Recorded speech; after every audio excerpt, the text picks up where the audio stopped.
into week 2 with a postcard perfect morning in Lincoln, Nebraska. Temperatures in the 60s. We've got a cloudless September sky that gives way to an ocean of red. It's Nebraska and Wyoming next. He's going to have to be sharp today. 54. Yes, 54. Okay. Wingard on the back end.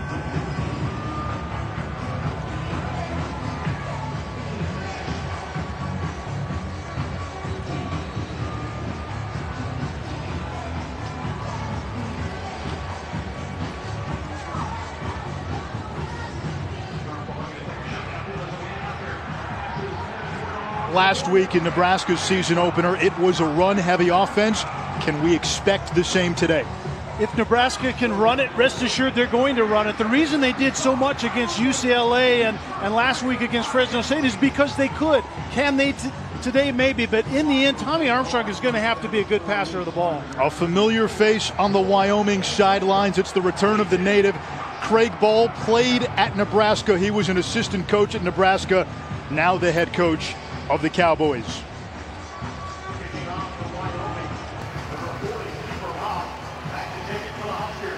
You're watching the Big Ten on ESPN2. It is the Big Ten against the Mountain West.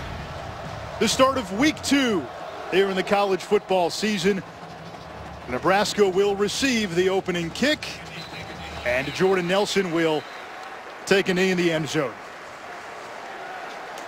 Good afternoon, good morning here in Lincoln. Anish Ralph, Kelly Stauffer, Paul Carcaterra will join us in just a moment. Craig Bull, the Wyoming head coach, familiar with these surroundings. His team is not.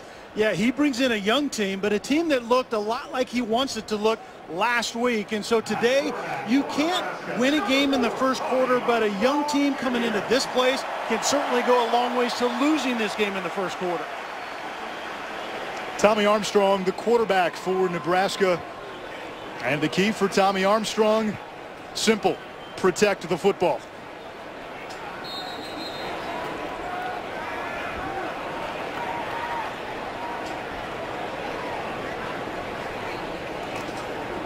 On first down, it's Divine Ozigbo coming off his first career 100-yard game, and he's tackled at the line of scrimmage.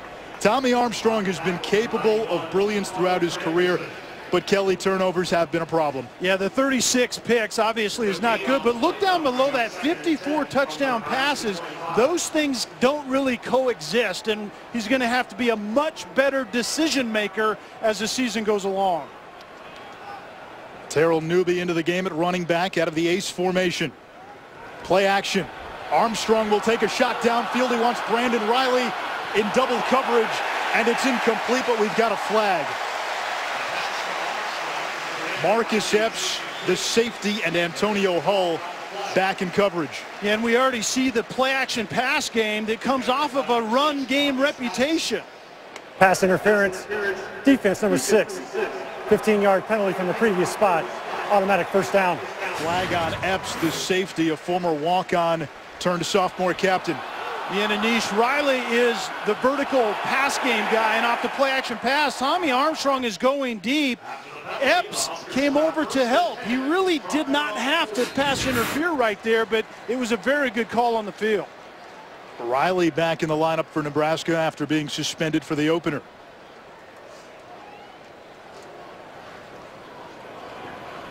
On the ground, this is Newby, and the senior out of Los Angeles to the 46, a gain of 5. In the season opener against Fresno State, Nebraska ran it on 19 of its first 20 plays. Extracurricular activities all the way at the 30-yard line as we take a look at impact players. Yeah, Jordan Westerkamp really represents the security blanket for Tommy Armstrong. So if the pass game is needed, it's going to pass through Westerkamp. And then Wingard is an absolute menace as a safety. It won't be hard to find him because of his long flowing locks. Plus he's in on almost every play. 3 flags on the play. Still on the field, about 35 yards from the line of scrimmage. There were fouls by both teams. Unsportsmanlike conduct. Offense number 82. Unsportsmanlike conduct. Defense number 21. Those penalties cancel. Second down. It was the first unsportsmanlike conduct penalty for both players. You know, Anish, that might be the first time we see the influence of Craig Bohl coming back to where he comes from. Don't take anything from this team if you're Wyoming. Set the tone early and don't back down, and that's what we saw in that play. Wyoming coming off a season-opening win against Northern Illinois, a triple overtime thriller. Armstrong fumbled the snap, dives on it, a loss of 2, and it's third down Nebraska. These are the things that are just driving the offensive play caller for Nebraska, Danny Lansdorf, completely bonkers. He said their administration in terms of getting in and out of plays was awful last week. That's a good example of awful on that play.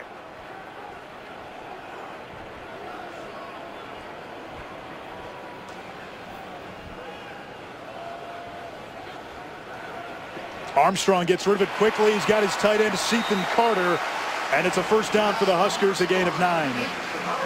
Way too easy. Ethan Carter, 6'4", 240-pound tight end. Slot on the right side, and they just didn't cover him up. If I'm a quarterback that wants to throw the football in third in that situation, I want to find that big body. Way too easy.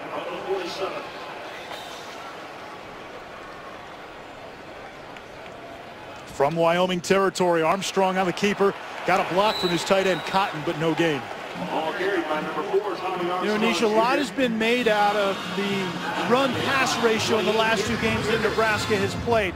Like 75% plus run, but there's a reason for that. You have a young, new offensive line. The best thing to do is get them lathered up and let them go straight ahead, but their run game in Nebraska is very diverse. Tommy Armstrong can run it, and wide receivers as well as running backs can carry the football.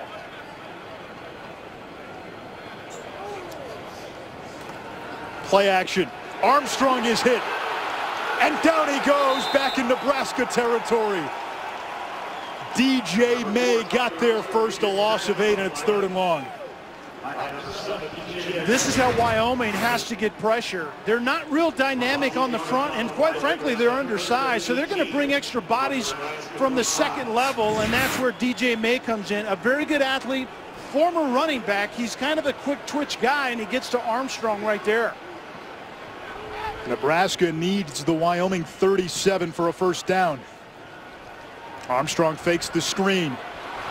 And that one is, I believe, dropped. No, they'll say it's a catch. Incomplete. Trey Bryant caught it. Either way, 4th down, and the Huskers will punt. Caleb Lightbourne, the true freshman, on to punt it away. He was supposed to redshirt this season, but pressed into duty when Sam Foltz, the Big Ten punter of the year a season ago, died in a car accident back in July.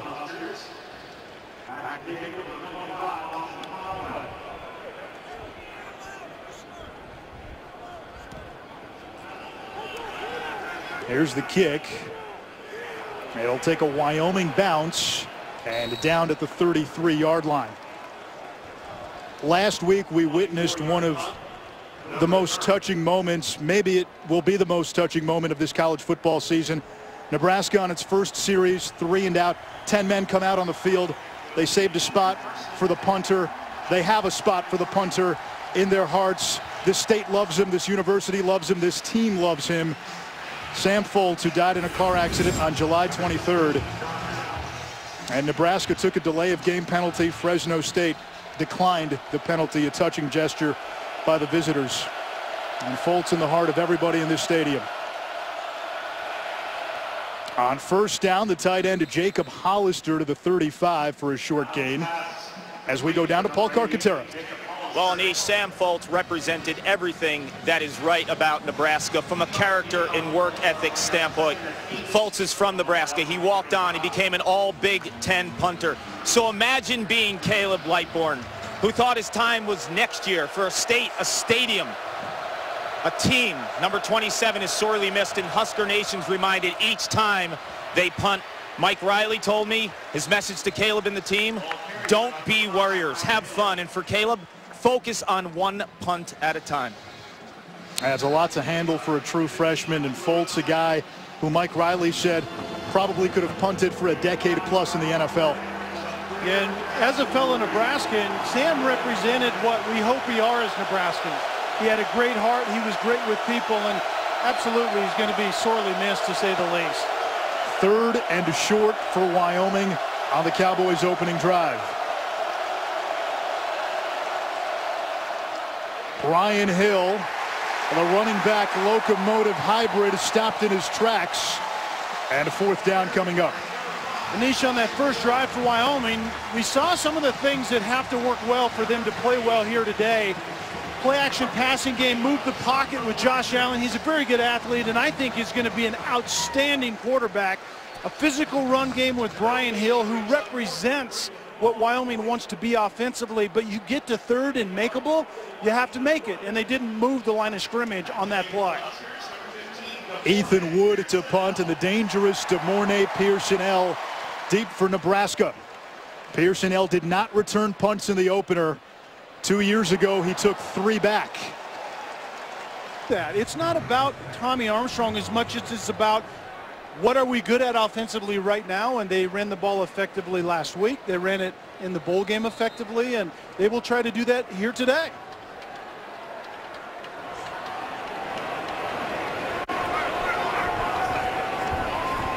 Off play action. Armstrong over the middle. It's broken up, incomplete. Nice play by the boundary corner Rico Gafford, a junior college transfer, 2nd and 10. That was to Pearson-L right there, and you can see the rhythm just isn't quite right in the pass game. That ball came out late. It was the right guy to throw to. It was the wrong timing in which to try to get him the football, so the defender had an opportunity to break on it and break it up.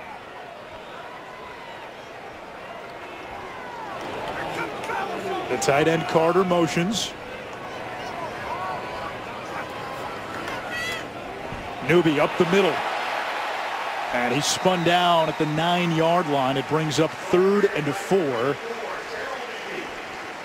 This is a Nebraska offense, as we told you, emphasis on the run the last 2 games. But talking to Mike Riley, he wants some balance. I wonder how much of the run emphasis last week was just holding your cards because it's week 1. I do definitely think that's part of it. You don't really have to do anything offensively or show the opponent anything because you're running it effectively, but it's down to distances like this where Tommy Armstrong has to be effective.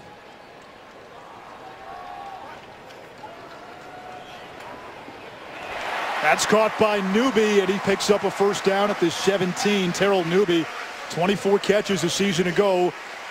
Both he and Ozigbo give you that other feature, the ability to catch passes out of the backfield. And that is the commonality with both of them. They both are very good receivers.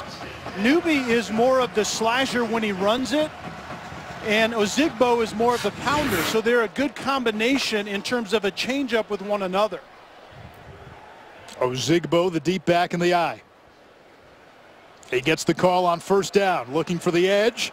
Tries to cut it back. Kelly, you hit the nail on the head. That's not really his running style. No, he's not the guy that you want bouncing outside, and we could see it right there. He's not real effective, or at his most effective doing that. Ozigbo set a career high in rushing yards in the bowl game against UCLA. He had 80 and then topped it last week with a $103. And if you're watching at home, keep an eye on the line of scrimmage. I mean, Wyoming right now is being successful on the line of scrimmage with their movement, even though they're undersized. Armstrong under pressure, dumps it off to Ozigbo. Has some green space. Ozigbo across the 40. Into Wyoming territory. A gain of 40.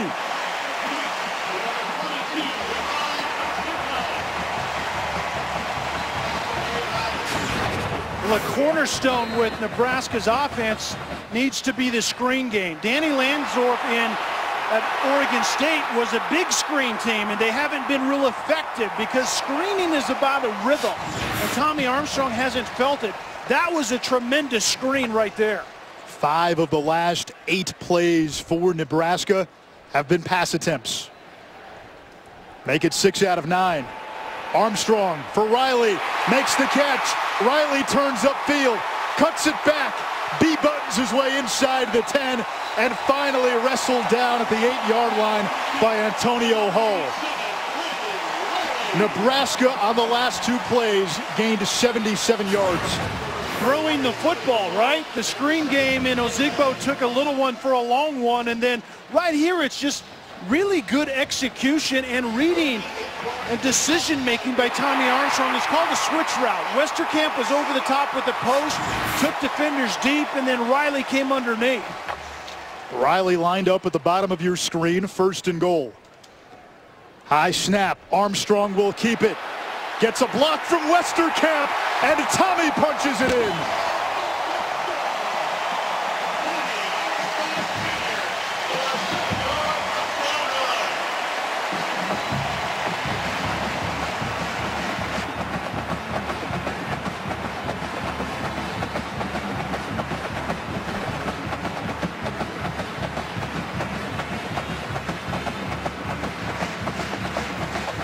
Kelly, you mentioned the versatility of this Nebraska run game. Yeah, and that's why Nebraska loves the run game, is because Tommy Armstrong is a good runner of the football. You have wide receivers that will carry today on that jet sweep scheme that Mike Riley loves as well. And then you have a deep group of running backs. But we saw where Armstrong is at his best is getting out on the edge, throwing it or running it. The extra point is good by Drew Brown. That caps a 7-play, 97-yard drive. It ends with Tommy Armstrong in the end zone down run, and in Nebraska with the opening salvo here in week 2 against Wyoming. Very balanced on that drive. 4 passes, 3 runs, and Armstrong was sharp. Wyoming will start at the 25. We say hello and good morning to Chris Cotter. Good afternoon, Anish and Kelly. I'm over here in the East Coast, which is where this game is right now in Athens, Georgia. Nichols, Jacob Eason, first career start. Beautiful catch that time by Terry Godwin. And then Nick Chubb is going to finish it off. 7-0 Dogs right now over on the SEC Network. Let's send it back out to Lincoln, guys. I'd like to play in that offense. I'll tell you what, in that game against North Carolina last week, you weren't sure what you were getting with Chubb coming off that injury, and he looked like he hadn't missed any time. No doubt. And in an odd sort of way, he actually has less miles on those legs. He's back and healthy. Not the LSU head coach, but mileage. Josh Allen throwing it. He's got Tanner Gentry for a first down at the 39-yard line. Josh Allen, the quarterback for Wyoming, had the game-winning touchdown run in triple overtime last week against NIU, a mad dash, and he finally gives Wyoming a potential long-term solution at quarterback. Yeah, and it's the first time that Wyoming has the quarterback that they recruited to that position. Very athletic and a huge arm.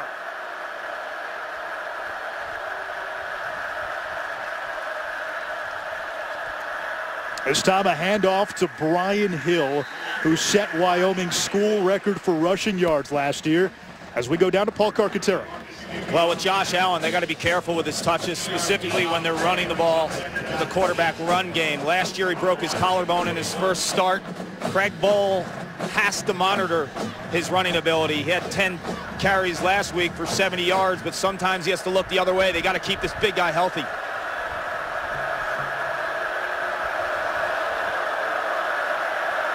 Two tight ends and a fullback here on 2nd and 8. Hill once again. And boy, he gets you the tough yards to the 46. 3rd and 3 coming up. Marcus Newby on the stop. They told us they wanted to limit Brian Hill's carries this year. Yeah, good luck with that. He had 33 in a triple overtime game in week 1, but it's tough to take this guy out of the ballgame. Well, one way that you can do it is Sean Wick, the backup number 21. We'll see him, and he was hurt last year, so much of the day-to-day carries went to Hill again, but Wick will take more of it, and they need to keep him healthy, no doubt about it.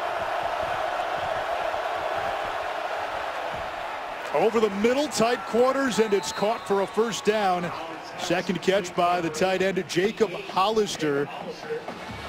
Interesting odyssey for Hollister. He began his career as a walk-on at Nevada, then went the junior college route, then came to Wyoming, and it was at junior college, Arizona Western, where he made the switch from wide receiver to from quarterback to tight end, rather. And the most complete tight end on this roster. Very important in this game today. Nice, easy throws underneath like that one.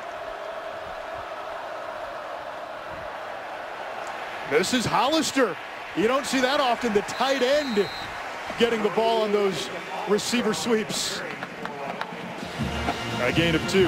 Hey, Monday Night Football back September 12th with the annual doubleheader to cap off week 1. How about the receiver cornerback matchup? Steelers, Redskins, Antonio Brown against the newly acquired Josh Norman Rams and 49ers. The LA Rams, a lot of eyes. That's strange. LA Rams. I can't even get over that part. A lot of eyes will be on the national anthem for that game. Allen over the middle. Gentry again, his second catch. Spun down inside the Nebraska 30 by Kyron Williams. Gentry last year was leading the Mountain West in receiving yards before a season-ending shoulder injury in week 7. And Gentry was on the slot that time, and Nate Gary had come over from his safety position, was over top of him, but Nate Gary just let Gentry inside way too easy. Gentry's the most complete receiver and best route runner that Wyoming has.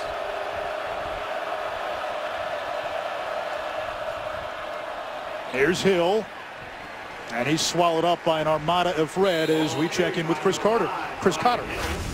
All right, Anish, you know Greg Ward Jr. out in this game for Houston with that shoulder injury, so Kyle Postma is going to keep it and get it done with his legs.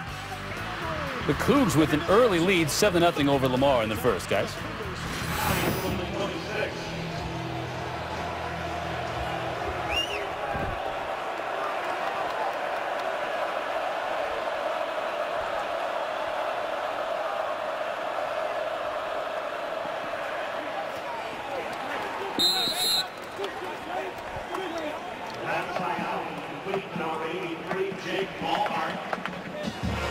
Ballhart able to haul that one in. And it's 3rd down.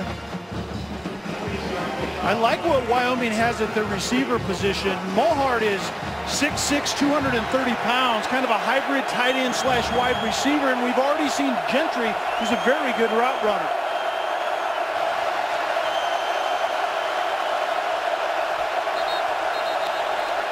And movement on the right side of that Wyoming line. False start.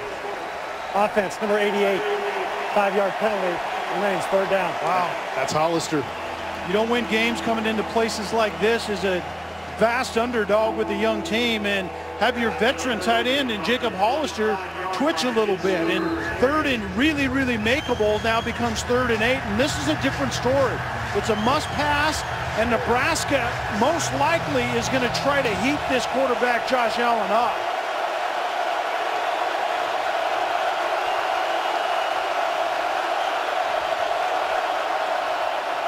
Allen gets rid of it quickly. Gentry could not hold on. And 4th down coming up for Wyoming. There was a little pressure late on the quarterback, and this ball was just a little bit high.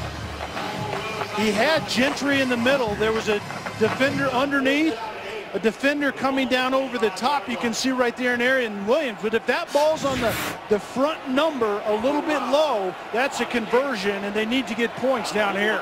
Freshman Cooper Roth on from 42. Kick up. And no good.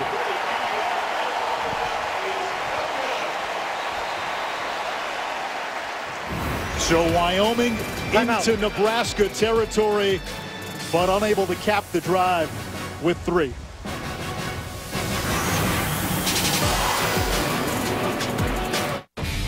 Virginia to get a quarterback going is simplify the pass game. You can see the screen right here. Newby is going to slip outside. The blocking is already set up for him, and this was the first big play that Nebraska got offensively. And this is called a switch route. Westerkamp is going to pull the safety deep. You have an over route from the opposite side, and then once again, Armstrong finds Riley on the deep over route. Read it well, threw it well. That's how you get your quarterback going. Armstrong 5 completions so far. He had 5 in the entire opener against Fresno State.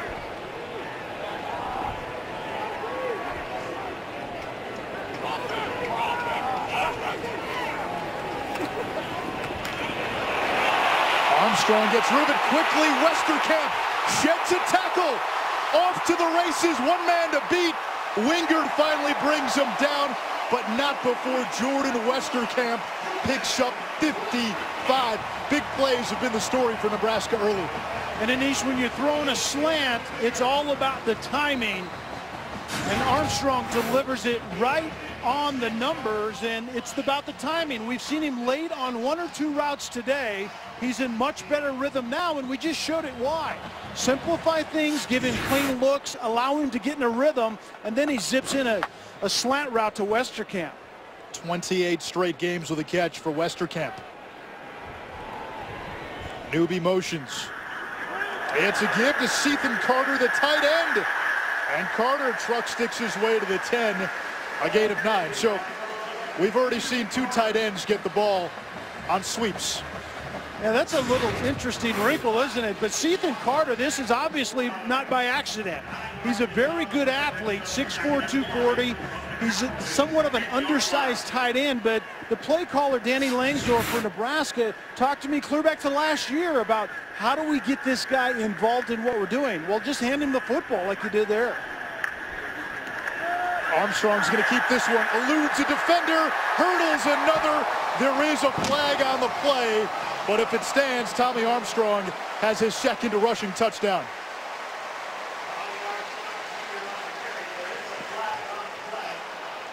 And Wingard, the safety, who's actually a very sure tackler, well over 100 tackles last year. They're going to come back anyway because holding on Nebraska. But Wingard comes up there and throws a shoe duster. He goes way too low, and you see the athleticism by the quarterback Armstrong. But all for naught in the end. I think it was actually Ozigbo out on the edge.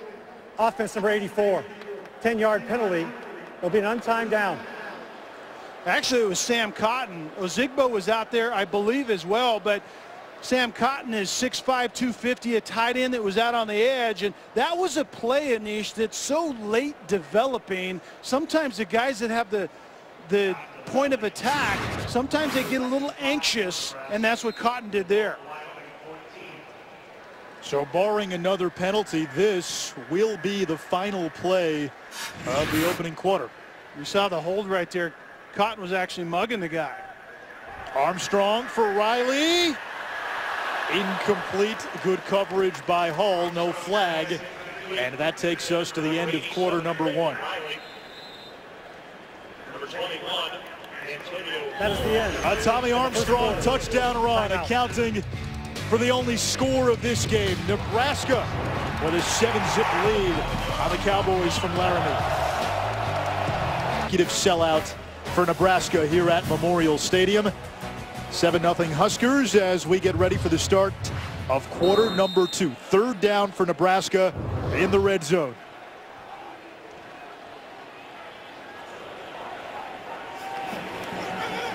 Armstrong looking for Stanley Morgan, who hauls it in for a 1st down at the 5. 1st and goal for the Huskers. Nebraska was in a 3-by-1 set, but the 3 receivers to the wide side of the field were in a bunch formation. 2 tight ends and then a wide receiver. So what you do as a quarterback is you just make the defense make a choice. That time they left the receiver alone to the right side, one-on-one, and Armstrong once again makes a really confident throw. Westerkamp lined up in the slot on 1st and goal. Armstrong on the run. Under pressure, end zone, intercepted. Picked off by Andrew Wingard, the freshman All-American a season ago. And that's a throw that Tommy Armstrong just cannot make. That's why the people, 90,000 plus in this stadium, are a little nervous about that position. You're in the red zone, so there's a different set of circumstances anyway. And this ball needs to go 5 rows deep into the sea of red. Absolutely nothing there. I could see it from where we're standing that it was covered like a blanket by Wyoming. And Armstrong, what needs to, that doesn't consistently kick in, this ball has to go out. And that was obviously an extremely poor decision. In the red zone, it's times like 4. Out in the field, you throw a pick, you do that once in a while. In the red zone, you multiply it by about 75%. Big moment for Wingard. a Nebraska native whose dad actually played here at Nebraska, was a punter under Tom Osborne. An athletic punter, and he passed that on to his son. His son is an athletic presence at that safety position for Wyoming. And Wingard's sister attends Nebraska. Look what color she wearing today. Play action. Allen steps up and down he goes. No, he stayed on his feet. It looked like he went down, stayed on his feet, and it turns into an incomplete pass. The pressure off the edge by 88 Dezuris is one thing, but this is the athleticism that Wyoming has wanted in this offense. Broke his collarbone just a nanosecond into last season, and 6'5", 222. I'm not calling him Carson Wentz, but he's Carson Wentz-esque. The thing that North Dakota State did at the quarterback position, Wyoming wants done here. And oh, by the way, his head coach Craig Bohl was the one who recruited Carson Wentz. Near sideline, that's Gentry at the 21, about a yard shy of the first down marker. Carson Wentz played for North Dakota State, won a couple of championships. North Dakota State has won 5 in a row. Craig Bohl exited after their 3rd straight. And Craig Bohl told us he has to identify those diamonds in the rough if he'll be successful in Laramie. 2 tight ends and a fullback.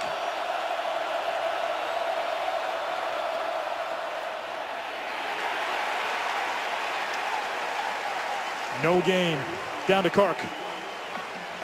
Well, Anish, we saw Andrew Wingard and that last interception on Tommy Armstrong. Interesting thing, he wasn't recruited by Nebraska. They overlooked, so he has a chip on his shoulder. This kid is the emotional leader of this team. Put on 20 pounds in the offseason. Said it's like Iron Man getting his new suit. And a funny story on how he ended up coming to Wyoming, or at least how his dad, Dan, says the story as we punt. I'll get it to you in a second here. A rugby-style kick. And it's going to be downed at the 36, a 41-yard punt. We'll get that story from Kark on the other side. 13 minutes to go here in this second quarter. 7-0 Nebraska. Timeout. NFL season is here, and so is McDonald's newest McPick. With those Lannister locks, the sophomore from Nebraska, and Paul Carcaterra after this play will finish the story about how his dad ended up at Wyoming. Speed option, Armstrong will keep it, waits for his block, and upended by Marcus Epps. A gain of a yard, down to Paul. 8 and white, a tackling machine, but in 2013 he was a spectator and a Nebraska fan with his dad Dan, who's an all-conference punter. Dan, or at least how he calls the story, says that they were in the stands and they saw a beautiful Wyoming co-ed. She had jean shorts on, the cowboy hat. Watch yourself. Yellow and brown outfit on. She was so gorgeous with the long blonde locks, and Andrew said, Dad, I'm going to go to Wyoming. The youth of America, isn't it awesome? It's funny what it takes sometimes. Armstrong on the run, and that is caught along that far sideline. Alonzo Moore, who had a big game in week 1, picks up 18. I think Paul Carcaterra also gave a nice little recruiting pitch for anybody thinking about going to Laramie. I think you're right. And a recruiting pitch for Nebraska is to play within this offense that finds a way to using your strengths, and especially at the quarterback position. And Armstrong was on the move that time. He's 8 out of, I believe, 10 Ruling on the play this day, and he's been very, very sharp. He's had some deep pocket passes. He's been on the move. He's had some design quarterback runs, which is more about who he is. They will review that last catch by Moore. While they do, we'll step aside. Hey, do you let them know we're breaking? Pizza. Papa John's. After review, the call on the field was confirmed, so it is a catch by Alonzo Moore and a Nebraska first down at the Wyoming 45. A nice job by Moore of getting his feet down, securing the ball to the ground, and I like the fact that the right-handed quarterback, Armstrong, was moving to his left, and he threw a very, very nice pass right there. Body control, moving the pocket, those kind of things, I think is where Armstrong needs to live. Armstrong 8 for 11 Further in review, this the ruling on the opening previous half, play was confirmed. but First he down, did Nebraska. throw a costly red zone interception. Now, coming into this year, he's only a 54% career passer, but it's the decision making. We talked about it. You basically took at least 3, probably 7 off the board deep in the red zone. That has to be an automatic decision. Your body has to say this thing is going into the stands. Divino Zigbo. Looked like the ball came out there on the exchange. Nebraska will keep it a loss of 2. Chris Cotter in the studio. Anish, let's go to the big house, Central Florida and Michigan, and the Wolverines picking up right where they left off last week. Wilton Spate going to find his big receiver, Amara Darboh, wide open down the middle. Darboh corrals it, 21-0 Michigan over on ABC. Jim Harbaugh has that engine running in season 2. Big win last week against Hawaii. Play action. There's the pressure. Armstrong runs into his own man. Had a wide open Sethan Carter, but he airmailed him. There's no foul Lucas for Walker was coming from his in the middle air. linebacker position and got pressure. Tommy Armstrong moves just a little bit to get the throw off. I don't mind the fact that he didn't see the receivers down the field. I like the fact that he threw this ball away. He has to make more decisions like that. Good avoidance in the pocket. Good job keeping his eyes down the field, and good job ultimately throwing the ball away.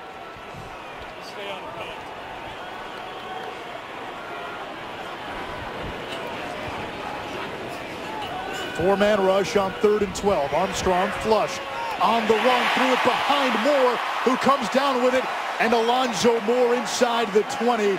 A first down for Nebraska. Another big play through the air. Tremendous catch by Moore. Running to his right, and this ball is thrown behind Moore. Armstrong is going to avoid to the right. His receiver down the field is moving to the left. Sometimes as a quarterback, you don't take that into consideration. The ball ends up behind, but a great snatch by Moore. Ozigbo out of the eye, cuts it back, charges ahead, and it torpedoes to the 10-yard line, a gain of 8. Wingard, the freshman All-American with the stop last season, and it's 2nd and 2. We talked about this, Anish, that Ozigbo is more of the pounder. And it was interesting, Danny Langsdorff, the play caller for Nebraska, said he's a big guy learning how to play big. But that time he had really good feet.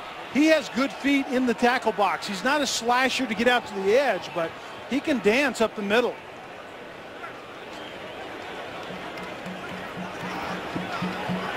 Ozigbo looking for the edge, and he's upended by Johanna Gaffon, who was born in Sudan and lived as a refugee in Egypt with his family when he was a child. And it'll bring up 3rd down for Nebraska. So Ozigbo that time, again, not quite his game. He's still learning to be an edge runner. He's more of a north-south guy. And it's 3rd down Nebraska. Yeah, an outside zone play, but that was all about the defensive tackle Gaffon. He just relocated the line of scrimmage with the push and blew up that play before it could get going.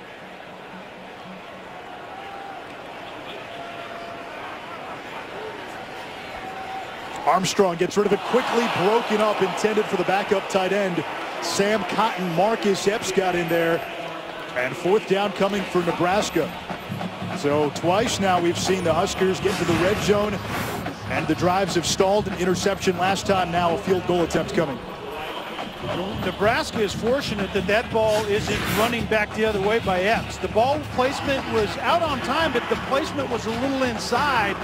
But that's what Mike Riley said. Ultimately, our pass game needs to win on 3rd and passable, and also win in the red zone. They didn't win in the red zone right there. 29-yard attempt by Drew Brown is good. And he is now connected on his last 12 field goal attempts. Timeout. Nebraska tacks on 3 more off the leg of Brown.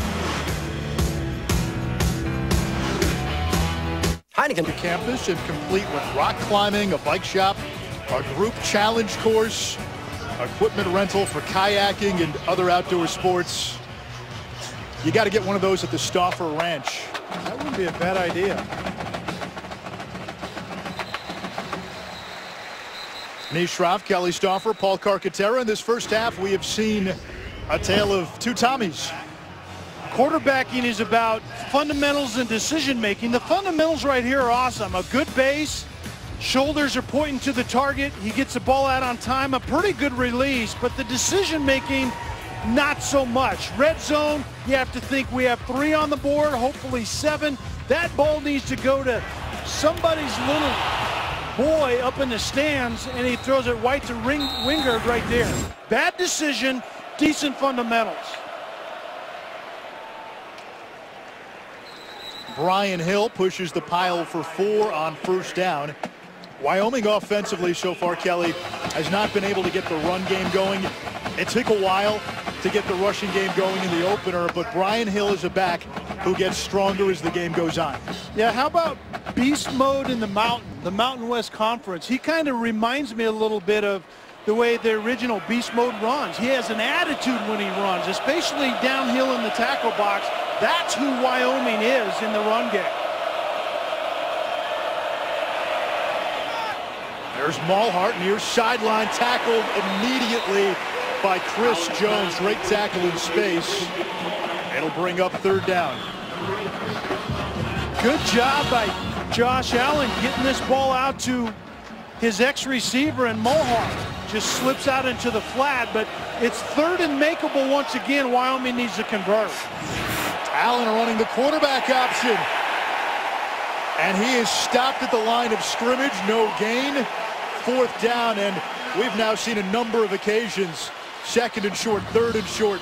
Wyoming unable to convert. That's the third and short that Wyoming hasn't extended the drive, and you can't win in places like this as a big underdog if you can't convert in third and short. Good job getting into third and short, but you have to convert, and then obviously the missed field goal didn't get points on the board.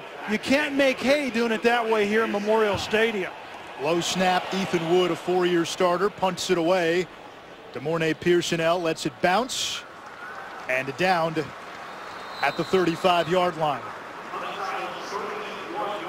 Tonight on ESPN, it's Arkansas and number 15 TCU, a rekindling of an old Southwest Conference rivalry. These two have not played since 1991, and find me a starker contrast of styles. No kidding. In week 2. The Gary Patterson's defense needs to show up. 41 points last week. They had a hard week in practice, I guarantee you that, and the Big Red Hogs need to bow up. They need to act like their head coach Brett Bielema and get after people. Close win in week 1 against Louisiana Tech. Terrell Newby cuts it back and bulldozes to the 40, tackled by Wingard, a gain of 5. We've talked so much about Tommy Armstrong in this offense. What we haven't talked a lot about is the fact that this might be the deepest receiving core in the Big Ten this year. And the offensive line is young. The 2 guys they brought back aren't playing the same position. There's a lot of newness up there, but Armstrong is the epicenter. His decision-making, we've already talked about, has to get better for this team to move forward. Riley on the end around across the 40, drags a tackler across midfield into Wyoming territory. Kevin Prosser finally brought him down, and a late flag on the play. Yeah, Nick Gates, the offensive lineman, is going to get called for a late hit. Absolutely unnecessary. He peels one of the Wyoming Cowboys kind of off the play right at the end, well after the play was already over with. Those are the type of things that showed up last week in what Riley called an unclean game that's unacceptable. That's a good example of it right there by Nick Gates. Gates, a third-year sophomore out of high school powerhouse Bishop Gorman in Las Vegas, and he moved from right tackle to left tackle this season. Nebraska has 3 new starters on the O-line. The center, Dylan Utter. The play. Personal foul, unnecessary roughness. Offense number 68. 15-yard penalty Repeat second down. And the question was going to be, did it happen after the play? And it happened actually during the play. But you're right. Dylan Utter was the left guard last year. Now he moves to center, which is kind of a natural transition to make. And Nick Gates, who just got called for this penalty, was over on the right side. The right tackle position isn't the same as the left tackle position. So essentially up front, you have 5 new guys. That's the mentality.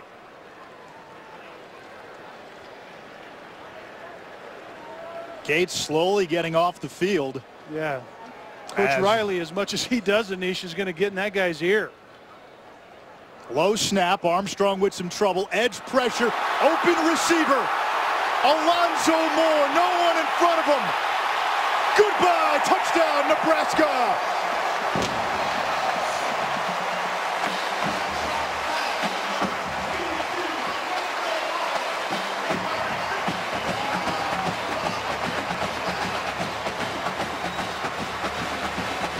Alonzo Moore had a 57-yard TD grab last week. This one goes for 63, and Nebraska has bludgeoned Wyoming with explosive plays through the air. And I understand why Wyoming wants to bring edge pressure like you talked about, but you better get home because you're not going to be able to cover this receiving core of Nebraska and the back end, and that's what happened right there. Armstrong got it out on time, recognized the pressure. Fantastic recognition by Tommy Armstrong, and a great throw, and Moore knows what to do with it. Darlington the holder. The kick by Brown is good. And it's 17-0 Nebraska. Second time this year, Armstrong and Moore have connected. Yards after catch. 7 ingredients. Wonder what they are. Nebraska up 17-0, and you have to wonder if Wyoming has shot themselves in the foot. But here's another big play.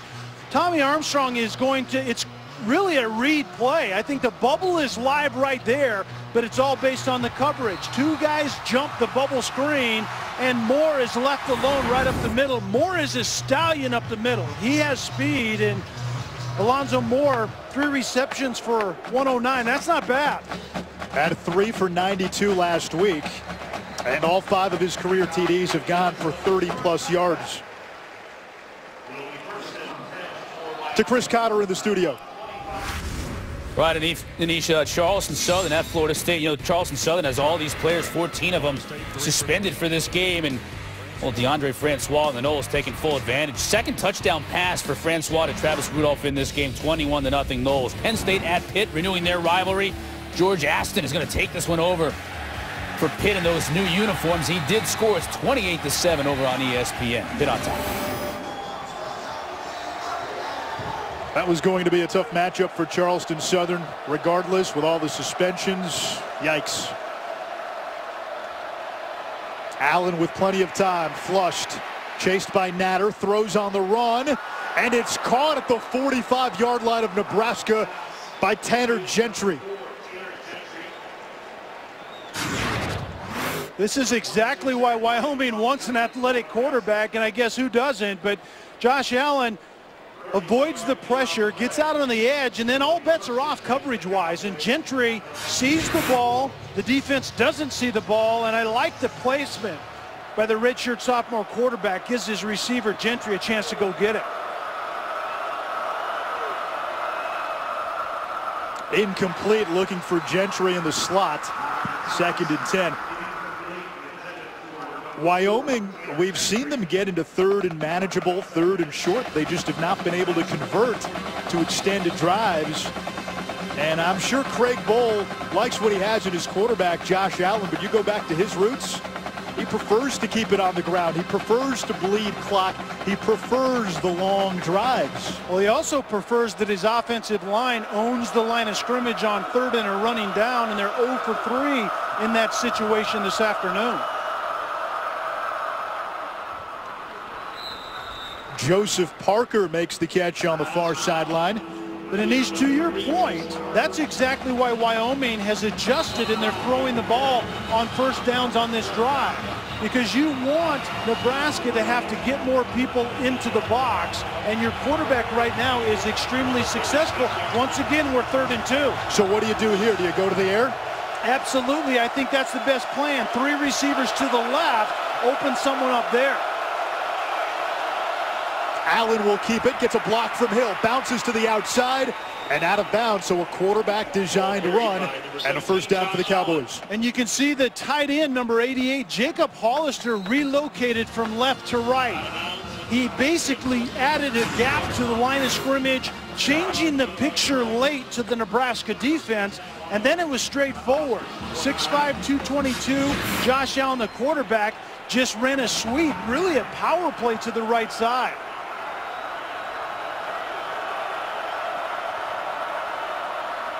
Play action. Allen over the middle, too high for Harshman. Had a receiver wide open. Josh Harshman, normally not the target of many passes. He's that 3rd tight end. You can't keep missing opportunities. This is a tailor-made miss right here. Harshman should have been able to walk into the end zone with that play. The play-action pass invited that underneath coverage to the line of scrimmage, and Josh Allen just misses a big one right there.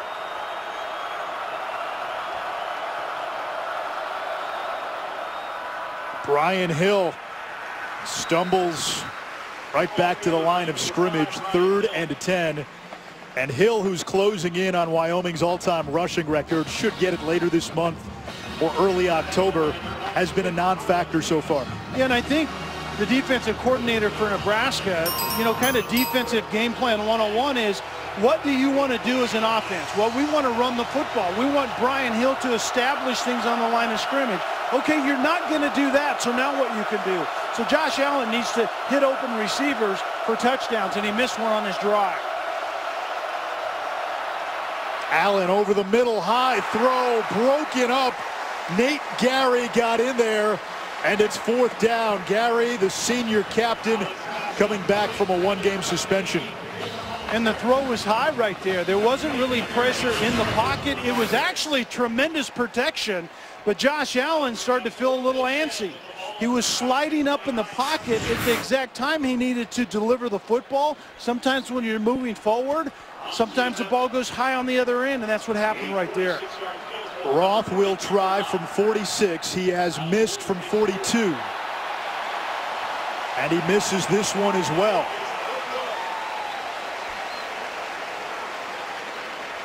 Down to Paul.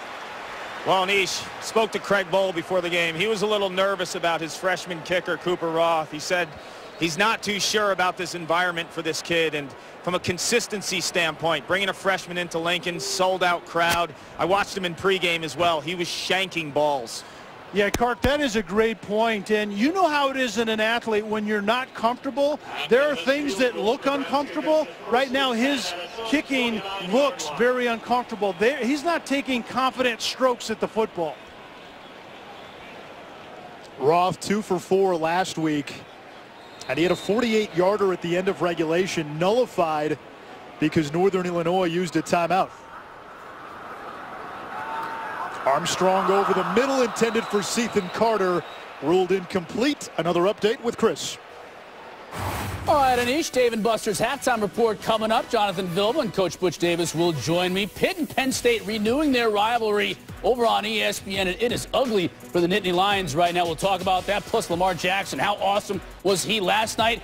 He's a September Heisman candidate. Will he be a December Heisman candidate? And also, not a great marquee schedule today, but there may be some teams on upset alert. We'll go over that coming up. Dave and Buster's halftime report. See you then. All right, thank you, Chris. Second down. And a short game for newbie. Watching Lamar Jackson last night. Wow. And this isn't meant to be hyperbole. But did you get a Michael Vick flashback? You know what? Michael Vick, yeah, I would go with that. I think he's bigger than Michael Vick is, and he's a kind of a strider as a runner, but man, he is elusive. His passing still isn't quite there yet, but he is a dynamic athlete. He had 300-plus yards of total offense in the first quarter. A tight end, Carter, to the 42, a first down, Nebraska.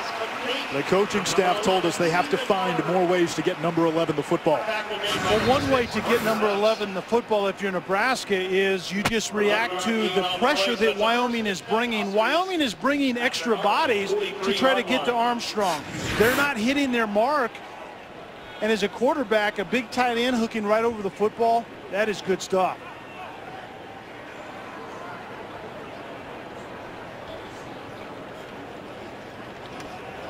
Armstrong on the keeper, ankle tackled by Wingard after a gain of 3.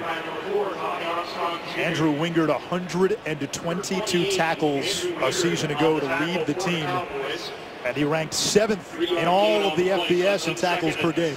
Wingard out in space with Tommy Armstrong, and he makes a really good tackle. That's who Wingard is. He's a volume tackler. He's actually learning something different at the safety position. They were a 1-high team or a 3-deep team last season. They're more of a quarters team, which demands more of him mentally than as a freshman, and you can see his tackle ability there. Pearson L in motion. Armstrong on the keeper. Newby throws a block. Wyoming closes quick, a gain of 3. Wingard again on the stop, and third down coming up for Nebraska near midfield. Yeah, third and more like about 4 right here, and it all funnels down to this down and distance if you're Nebraska throughout the entire season. Mike Riley said that. You know, we can run it, we can throw it, we can do different things, but on third and a pass down, our quarterback needs to be really good. Or in the red zone, our quarterback needs to throw the ball well, make great decisions. This is a money down for Tommy Armstrong. Huskers 5 for 7 on third down. And that ball is off the fingertips of Cethan Carter. Fourth down with 1:03 to go in the half.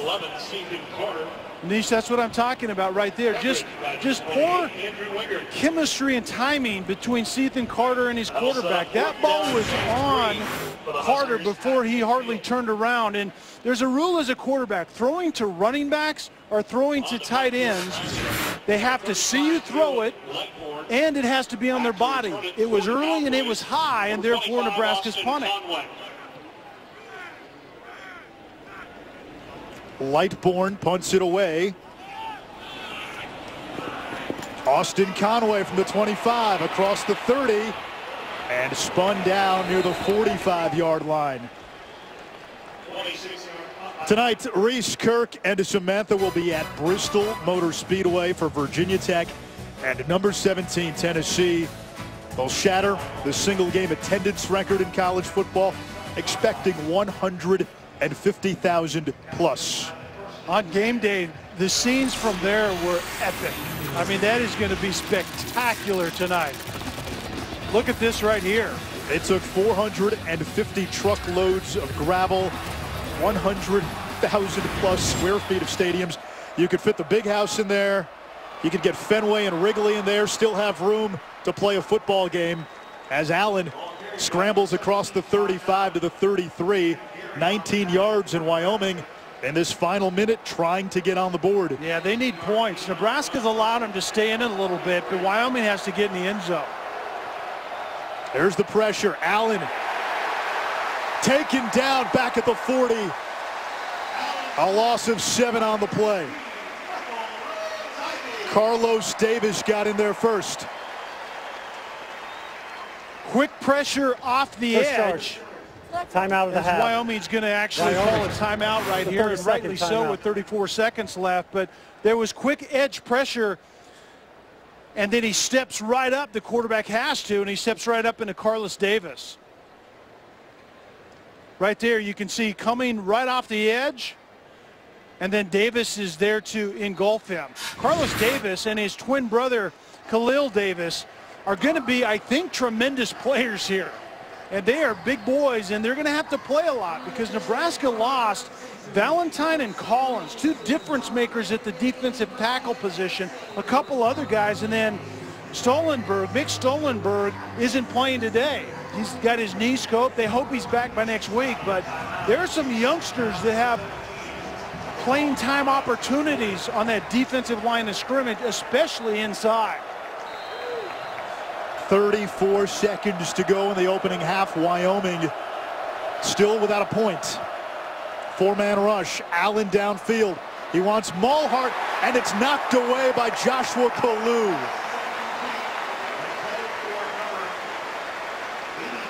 He had Mulhart draped like sand blankets the Sahara. Picture-perfect coverage on the fade. Kalu is going to get in the hip pocket, recognize when the ball's getting there. The receiver's hand has to get in place, and when it does, you turn and find the football and bat it down. Picture perfect by Kalu. 3rd and long. Here's the blitz. Allen will step up under pressure. Taken down at the 35. Ball came out.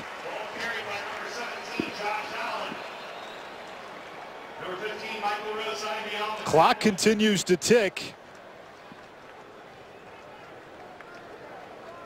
And did Wyoming call a timeout? They did. This is an interesting call right here, because do you send Cooper Roth back out there again at what will be a 42-yard field goal? In a few seconds, so 17 seconds left.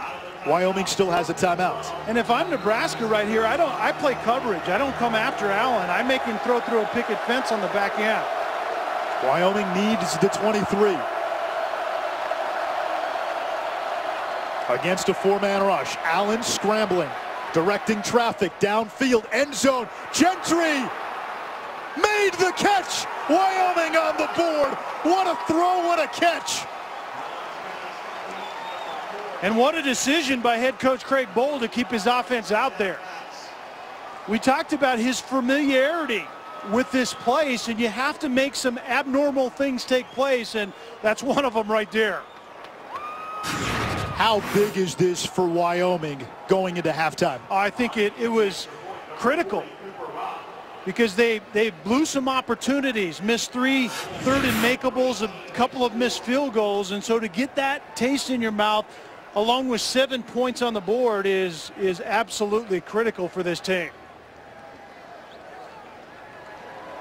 A quarterback rolling out to the right, a wide receiver in the corner of the end zone. Not quite Montana to Clark, but Wyoming will take it.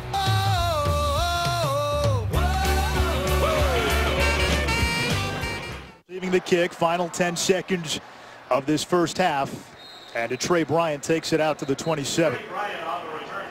So 4 seconds left in the opening half. Nebraska had been in control throughout, but Wyoming getting a touchdown on a 4th down completion from Josh Allen to Tanner Gentry. Great throw, great catch.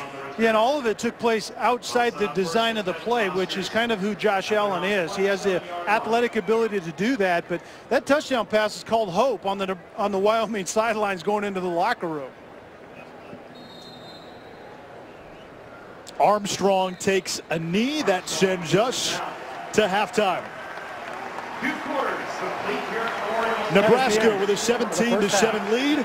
It's time now for the Dave and Buster's halftime report. Here's Chris Cotter. Thanks, Anish. Dave leading Wyoming as we get ready for the start of quarter number 3. Anish Shroff, Kelly Stauffer, Paul Carcaterra down on the sideline. And you look at that first half, a couple of field goals. You're in this game. Anish, Wyoming was 2 of 8 on 3rd down in that first half. Their average yard to gain was 3. There were 3 opportunities to extend drives, and they missed all 3 of them.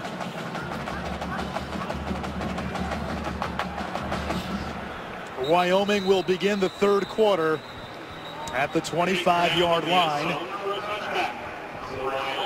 Josh Allen finished that first half with a touchdown pass to Tanner Gentry on 4th and long. Great throw, maybe a better catch in the end zone by Gentry, who's got 100 yards receiving in the first half. And the passing offense has been the catalyst for Wyoming. Well, 2 things to keep an eye on. Nebraska was fantastic in the second half last week against Fresno State, and likewise Josh Allen was tremendous in the second half last week against Northern Illinois. 14 of 18 for 190 yards in the game-winning run in the 3rd overtime. So this is going to be interesting.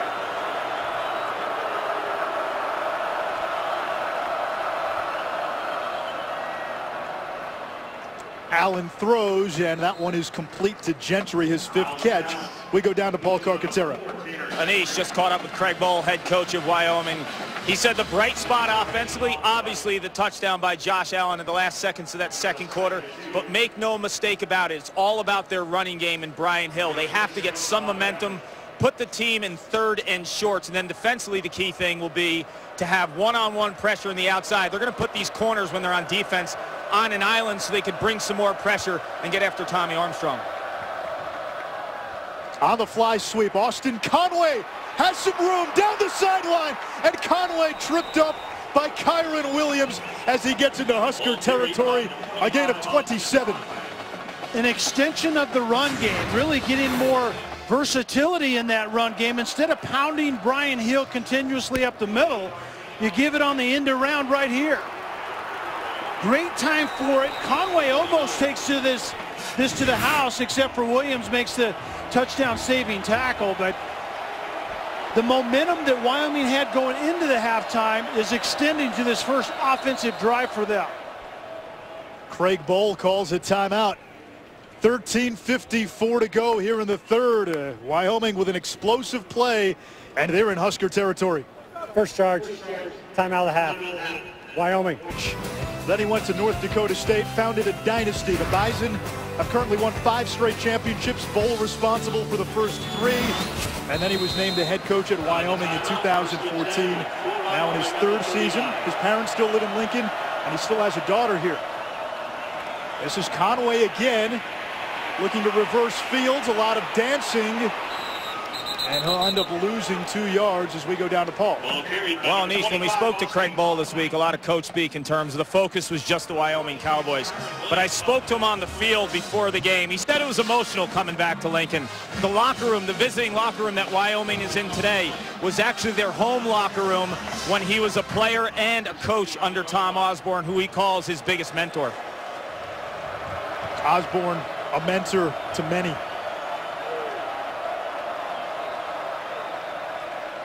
Allen pumps over to Gentry, who's been his go-to guy.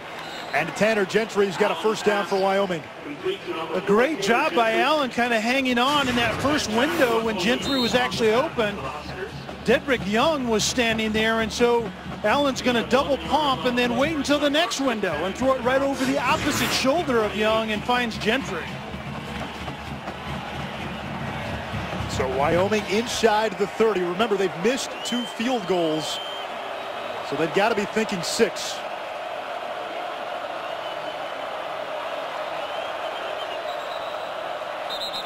Wow. And Wyoming burns its second timeout of the half. Timeout of the half. Wow. Wyoming. Craig Bohl saw something he didn't like. We'll step aside with 12:56 to go in the quarter. 2 timeouts. Let's keep an eye on that, because in a close game, obviously, those are going to be extremely valuable. The first one was a personnel-related issue. The second one was burnt so quickly I couldn't even tell what the issue was.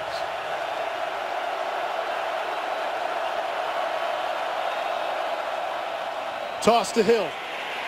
Cuts it back across the 30 and tackled by Gary. A loss of a yard on the play. 2nd down and long.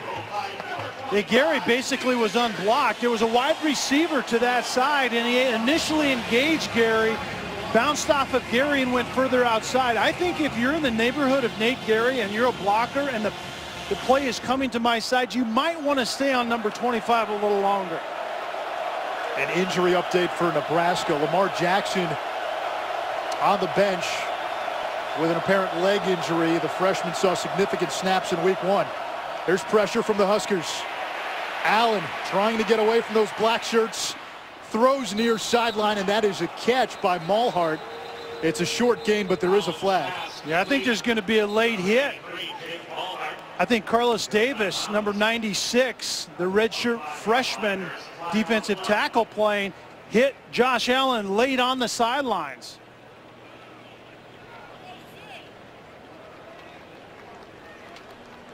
It's hard to hide when you're 6'2", 300 pounds. Number 96. Realize half the distance to the goal line from the end of the run. Automatic first down. You know, Anish, once again, a tailor-made opportunity. gift wrapped for Wyoming to make this an interesting game, but ultimately have to finish in the end zone and take advantage of it right there. I don't know. That was pretty close. That ball was just gone. He did take a couple of steps, but I think in the end I would agree with the officials.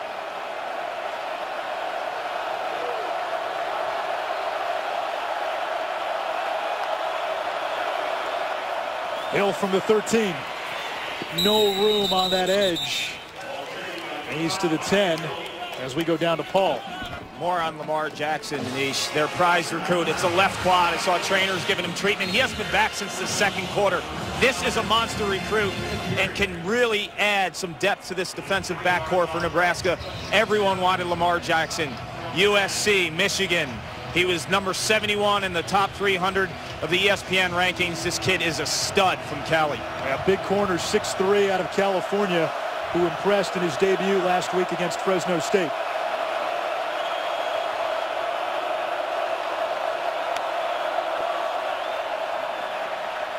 Allen looking end zone, incomplete, third down. Intended receiver was Hollister, and it's Gary on the coverage. Yeah, two-man route. Gentry was in the flat, and then Hollister was going to the corner, but a two-man route covered by 4 defenders doesn't really work that well. You saw the velocity on that ball, the strong arm by Josh Allen, but he's actually fortunate that it didn't get picked off. Look out for 83 Malhart lined up at the top of your screen. He's 6'6".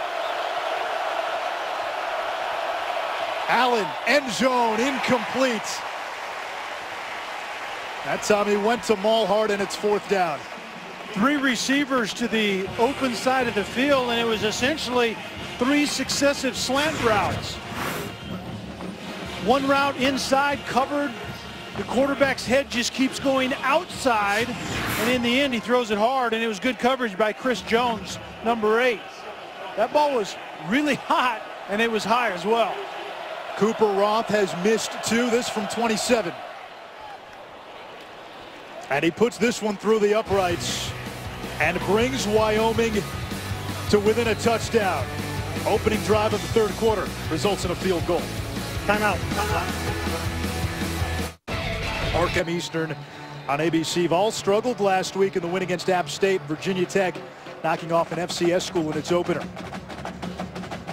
Nelson from his own end zone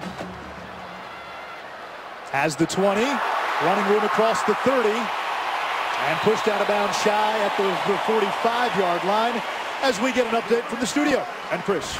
All right, Anish, time for a Taco Bell studio update. Troy at Clemson. 4th and 1 from their own 34, and Troy goes for it. And Jabir Fry takes the end around, and no one's home for the Tigers. He takes it the distance. It's 13-10 right now. Clemson just barely on top late second quarter. Makes you wonder if Hector and Paris suited up for Troy. What are you talking about? Troy. Going back into the annals of Troy. Don't go there with me, because I get lost easily. You've seen the movie with Brad Pitt? I haven't. There's my problem. Divine Ozigbo thrown to the ground by Chase Appleby and Logan Wilson. That was one of the matchups coming into this game that Wyoming certainly had to prove that they could do something about, with Nebraska's propensity to, or desire to run the football, going clear back to UCLA and last week. The line of scrimmage was going to be important. Right now, Wyoming's holding up really, really well.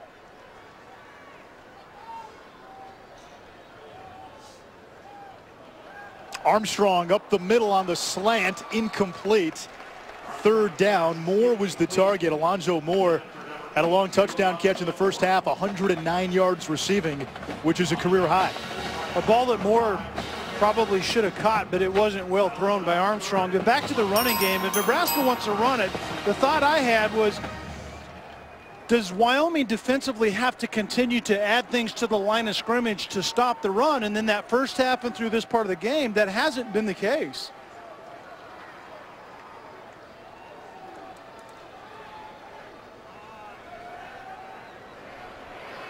Armstrong rolling out, throws across his body, and it is ruled incomplete. It hit the ground before it got to Moore, So Nebraska had its best starting field position of the game, and they go 3 and out. Yeah, a 3rd and 10 situation, and Armstrong does a great job of avoiding rush, stepping up to the middle, sliding to his right, but then you can run for a first down right here. This is all about decision making as well. Why throw the ball a high degree of difficulty across your body as a right-hander to a receiver in the middle of the field? Run the ball, pick up a first down, and continue the drive. Caleb Lightbourne's going to run it. And he's going to be stopped at midfield. Wyoming takes over at the 49 of Nebraska. It looked like he might rugby kick, and then Lightbourne took off. Wyoming sniffed it out. Yeah, and I think this is kind of a green light call. I don't know that it's an automatic fake punt. I think Lightbourne probably has the ability, if you can get the first down, go ahead and run it. And it looked good initially, but you're a big punter at 6'3", 230, and that door closed very quickly. Oh, now here you are, Wyoming, down by a touchdown, short field. 7 points, ties this game, and sends a shiver up the spine of everybody in red. Brian Hill using the stiff arm, oh my! And it looks like we might have a late hit as Hill went out of bounds after absolutely punishing Kyron Williams with the stiff arm. Yeah, Williams need to go after that tackle with a little more intent. I think Hill was more committed than Williams was, but Personal foul. Late hit out of bounds. Defense number 88. 15-yard penalty from the end of the run. Automatic. First down. Penalty is on Anish, Ross this is a replay of last week. This is exactly what Mike Riley didn't like about last week. There were 3 or 4 unsportsmanlike type plays last week by this defense. You can see the penalty is a late hit out of bounds, and right here, the left stiff arm on Williams, right to the face.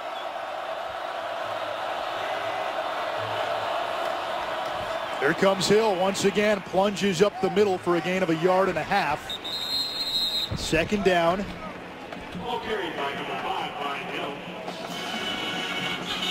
Well, Mike Riley talked last week extensively about how his team didn't play clean. There were a lot of positives, and it's hard to be disappointed when you win 43-10.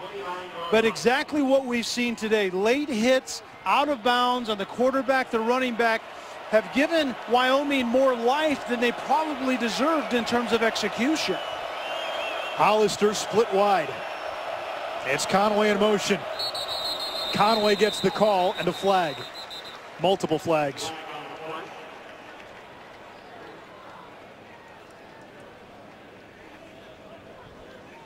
Josh Allen is saying that Nebraska was offsides before Wyoming was. We'll see what the officials think. Ball start. Offense, the 61. 5-yard penalty for second down. They weren't buying what he was selling.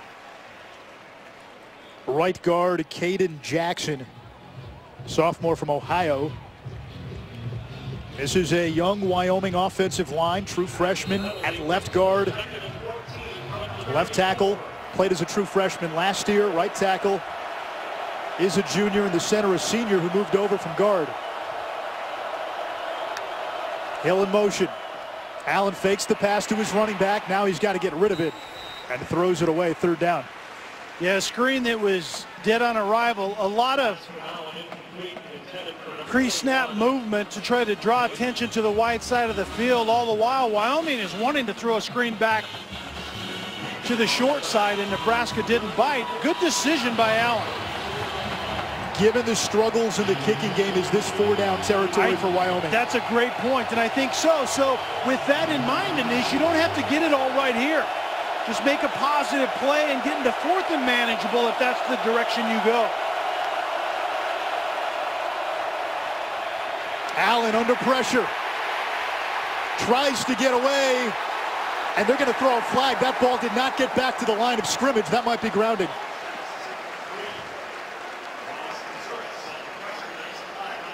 Kevin Morris was actually in on that play. For intentional grounding. Receiver number 5 was in the area. 4th down. Yeah, you called it. It didn't go past the line of scrimmage, but there was an eligible receiver in the area, so the flag was correctly picked up. And Kevin Morris, the defensive tackle that did a nice job of chasing Josh Allen outside, thought that he was getting called for a late hit, but that wouldn't have been the right call. Picking up the flag on the intentional grounding was exactly what he should have done. A good job right there by Nebraska keeping contained. Well, 4th and 14. The offense right now is huddled. Play clock at 20. Josh Allen, the quarterback, comes into the huddle. Remember, the lone Wyoming touchdown came on a 4th and 12 late in the first half. They need to hurry this play up.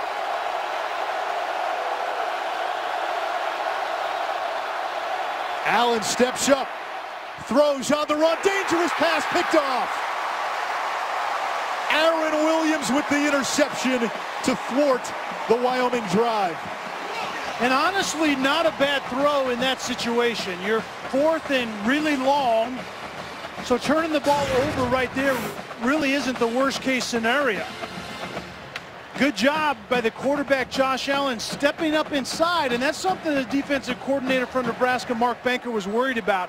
It's not just Josh Allen's athletic ability, but it's his desire to escape up the middle. And that time, Nebraska shut that off and forced the interception. And that spot, if you're the DB, are you better off knocking it down? That's a good question. You gain a few yards, but DBs always get their hands on the ball and think they're going to score a touchdown anyway. First career pick for Aaron Williams. Play action. Armstrong throwing on the run. Riley open. And he is corralled inside the 40, a gain of 15. Tonight, after the Virginia and Oregon game at SportsCenter Night, Fuji and Anderson have you covered. Highlights from the day in college football, the U.S. Open Women's Final, NFL news, and all else from the world in sports. I know a lot of Nebraska fans will be watching Virginia and Oregon. The Ducks come to Lincoln next week. Up the middle, Ozigbo, and he is across the 40 to the 42, a gain of 5. The way this drive has started for Nebraska, I think, is more like who Nebraska wants to be offensively. The offensive coordinator, Danny Langsdorff, gets the quarterback outside the pocket on play action on 1st down, and then doubles up tight ends and runs the ball to the softest place on 2nd down. You saw Wyoming quarterback Josh Allen a moment ago getting retaped on the sideline. Here's the blitz. Too high for Westerkamp, who does have a knack for the spectacular catch. 3rd down. Andrew Wingard got over there quickly from his safety position. Wingard is a guy who does a great job instinctively of breaking on the football. He lets the quarterback throw him to his read, and he blows up Westerkamp. The people here, about 90,000 plus, were wanting kind of a late hit or a targeting type of play, but I think it was a clean play. Westerkamp, just 1 catch last week, had 1 today. It went for 55 yards. On 3rd down, against the pressure, underneath, and that is incomplete. First, I should say incomplete. There's a penalty marker. A flag is coming in. Moore was the target. Ball ruled incomplete. Let's see what the penalty is. Antonio Hall was on the coverage, and it was close coverage, and he might have been pulling at the jersey. Defense, number 21. The ball we placed at the spot of the foul. Automatic. 1st down.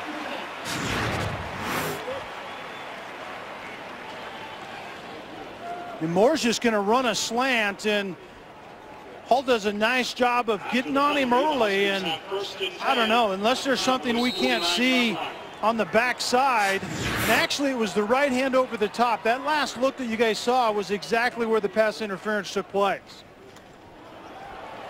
Straight up the gut. A gain of 5, Divino Zigbo. I think Nebraska is trying to probe the run game in the box this particular drive, trying to reestablish themselves on the line of scrimmage, which they should have an advantage. albeit a new group up front for Nebraska. They certainly have a size advantage, especially when they go double tight like they are here.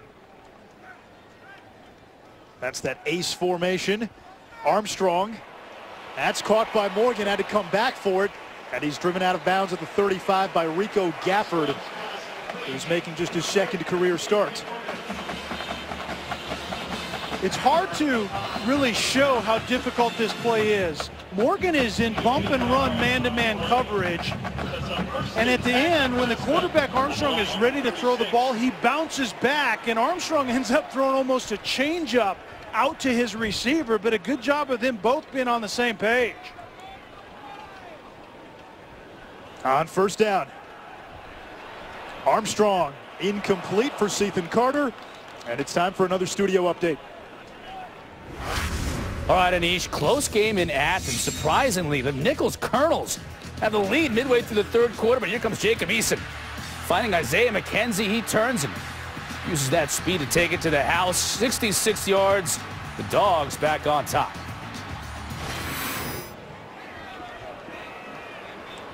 You know, we all thought week 2 with no ranked team facing another ranked team would lack in drama. It hasn't been the case early. Little screen pass to Newby. He's got a little bit of a convoy, breaks one tackle. There is a flag. Newby to the house, but a penalty marker down at the 32.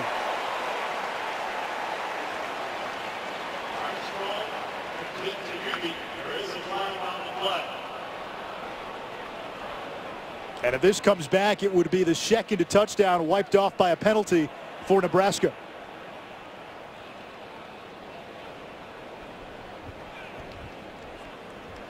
Illegal block in the back. Offense, number 11. 10-yard penalty from the spot of the foul. Repeat, second down.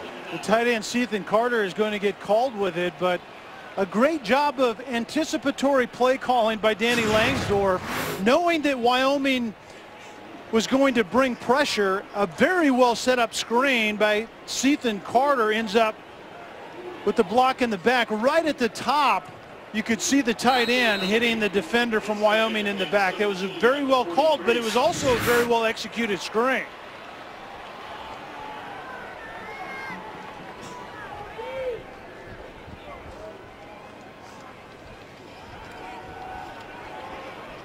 Over the middle, out of the hands of Cotton, and it's 3rd and long. Logan Wilson knocked it away.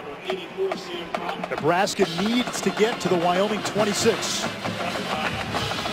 In watching Wyoming's first game against Northern Illinois, that's what I saw defensively. Is they're a different bunch. They know their scheme, but they are faster and they are quicker, and there's a great deal more understanding about what the intention is. That receiver Cotton was open. It was an accurate throw, but 2 defenders broke on the ball and blew it up. Linebackers back up here. Armstrong sacked back in his own territory. Carl Granderson, who came to Wyoming as a 185-pound safety. Now he's a 245-pound DN, and he gets Tommy Armstrong for a big loss. Wyoming head coach Craig Bohl used Granderson as an example of what his program needs to be, taking an 185-pound strong safety out of high school and turning him into an edge rusher as your defensive end. And by the way, that body transformation, that happened in about a year.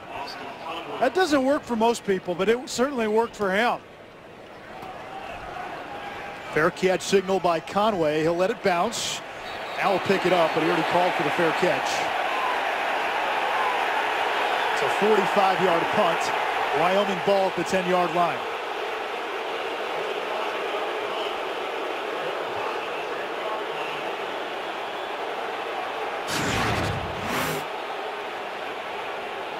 And Conway, receiving team member gave an invalid fair catch signal by rule. The ball's dead when possessed at that spot. There you go. Wyoming. There's the explanation. It wasn't a valid fair catch signal, or it would have been a penalty.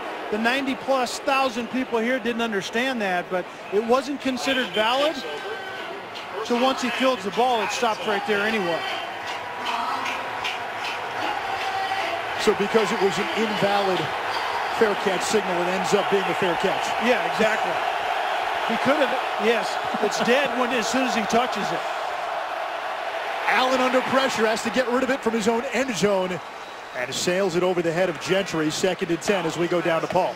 Anish, the mobility of Josh Allen could be limited. When he was off to the sideline last time, he got his left ankle taped. He has a ton of tape on that. It actually took 2 staff members to put the cleat back. You guys were also mentioning that strength and conditioning program.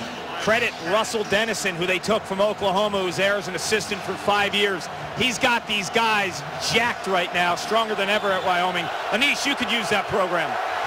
Lower body, certainly I could. Lower body? I got a former quarterback and a former lacrosse player. Intercepted off the tip. Kyron Williams, his 2nd in as many games. He'll cut it back.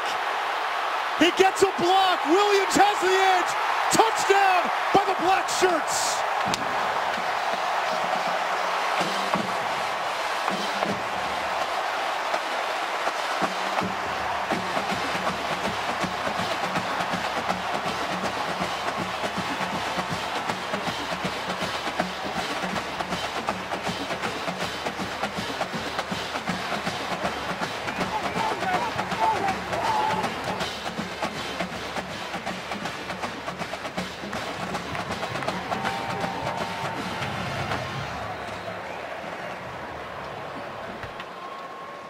Swinging gate formation for the point after. Zach Darlington, the holder. Drew Brown on for the PAT after the defensive touchdown.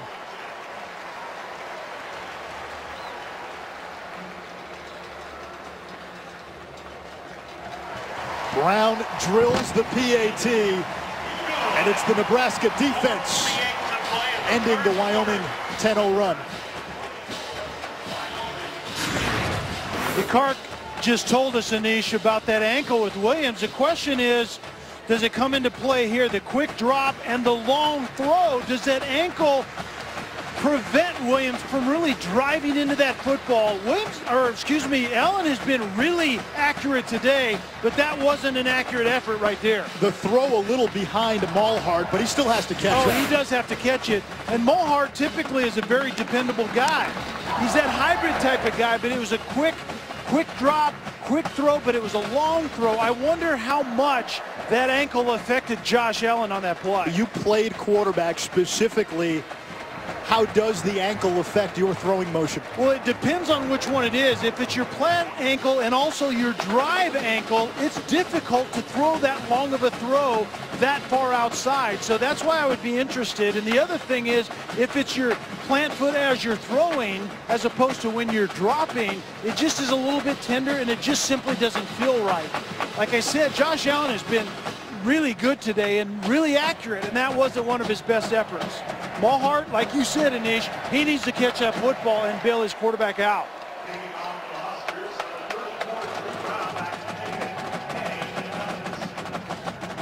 DJ May runs this one out. Taken down shy of the 25 as Chris gives us another update. Let's check in on USC trying to bounce back Utah State in the Coliseum, and Juju Smith-Schuster, a little juju here for USC, so they jump out on top early. And then just moments ago, James Conner is going to score for Pitt. Up and down the field, the Panthers go. Penn State trying to come back and make it a game. They have done so, but Pitt extends their lead. Back over on ESPN. James Conner, one of the great comeback stories in college football. Knee injury to start last year, diagnosed with cancer. Good to see him healthy as Hill gains 4 on first down for Wyoming. So the Cowboys had seized some momentum but have given it right back. Yeah, and Clark just told me that it's the left ankle of Josh Allen. So what happens, it's not your plant foot in the drop, but it's your plant foot when you're trying to muscle up a hard throw over the top of it. Remember, right-handed quarterback, your left foot comes down, you have to drive over the top. If it's a little sensitive, you don't get as much on the football. Conway on the fly sweep.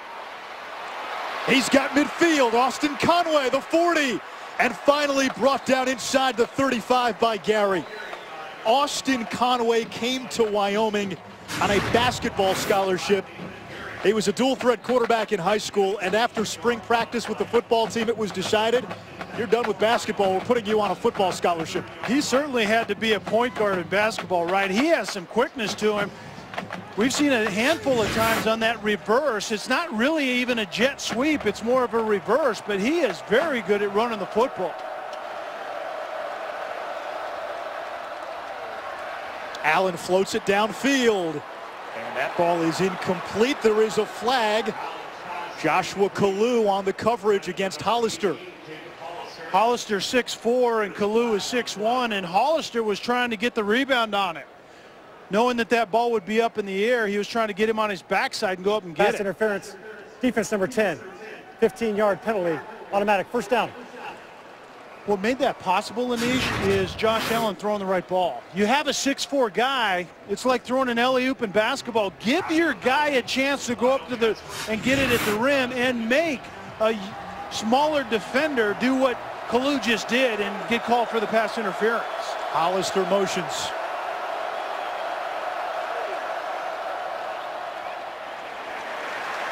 Nothing doing, a loss of a yard. Ross DeZuris on the stop.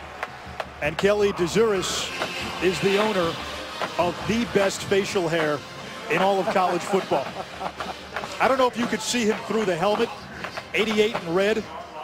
But if you go to his media guide picture, it is some sort of hybrid between Raleigh Fingers, the former reliever, and Guy Fawkes. You remember those V from Vendetta masks? I do not remember that, but I do remember that this young man has a fantastic mustache. It's got to take 20 minutes to get that prepped. Allen in trouble, dumps it off, open receiver. That's the fullback, Jordan Ellis. And a nice pickup on what looked to be a broken play. Down to Paul. DeZuris' mustache is so good. Anish, Jordan Westerkamp, who used to have the team's best, when he saw DeZuris come out with this most recent one, he waved the white flag, said, "I'm done." I think that was a wise choice. Yeah. I've seen Westerkamps in the past, too. I mean, look at that. DeZuris, I mean, that is intense. They make wax for stuff like that, Oh, right? yeah. Oh, yeah. Raleigh Fingers told me once he used about a can of wax a week to get his right. Churning from inside the 5. A gain of 2 for Hill.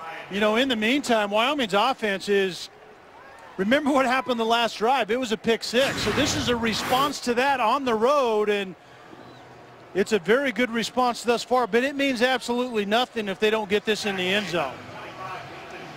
Oh, this is the style of football that Craig Bohl wants to play. Be able to get the tough yards, the short yards. They have not been able to do it today consistently. 3 tight ends.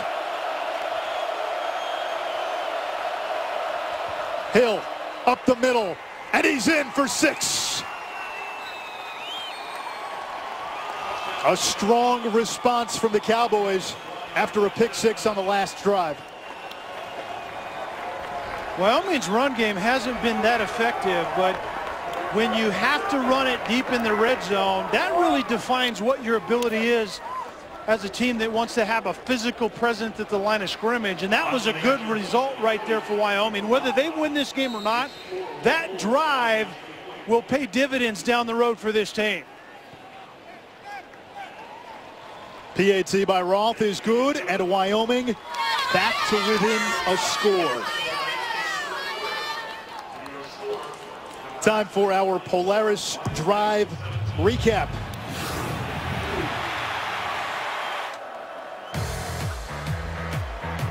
Austin Conway. He's had a couple of these nice runs on those sweeps, and then a penalty, a pass interference call on Kalu. Jordan Ellis, not known as a receiving threat.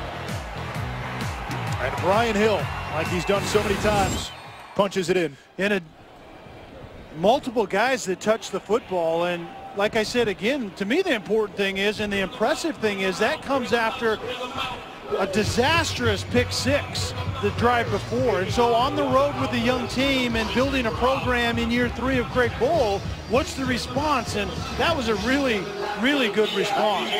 Wyoming was picked to finish last in the Mountain West. That's not happening. No. This is a much improved team. Yeah, people will find that out early in conference play. The freshman Trey Bryant extends to the 23.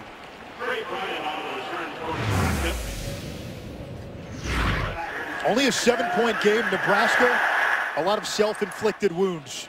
Yeah, Sam Cotton gets called for the hold, so that touchdown didn't count. And Tommy Armstrong throws it to the wrong guy. And then right here is a tremendously well-executed screen play, but it was called back because of Carter, the tight end, on a hold. And then the sack right here ends this drive. So if you want to keep an underdog alive in your house, that's a way to do it right there.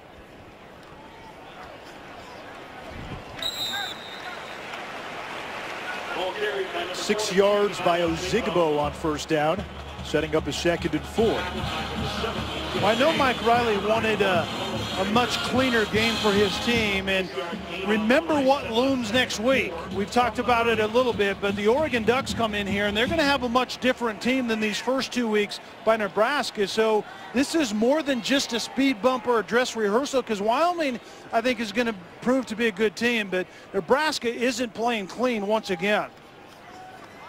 Here's the dangerous DeMornay Pearsonell. He's got some shake, and he picks up a first down to the 40.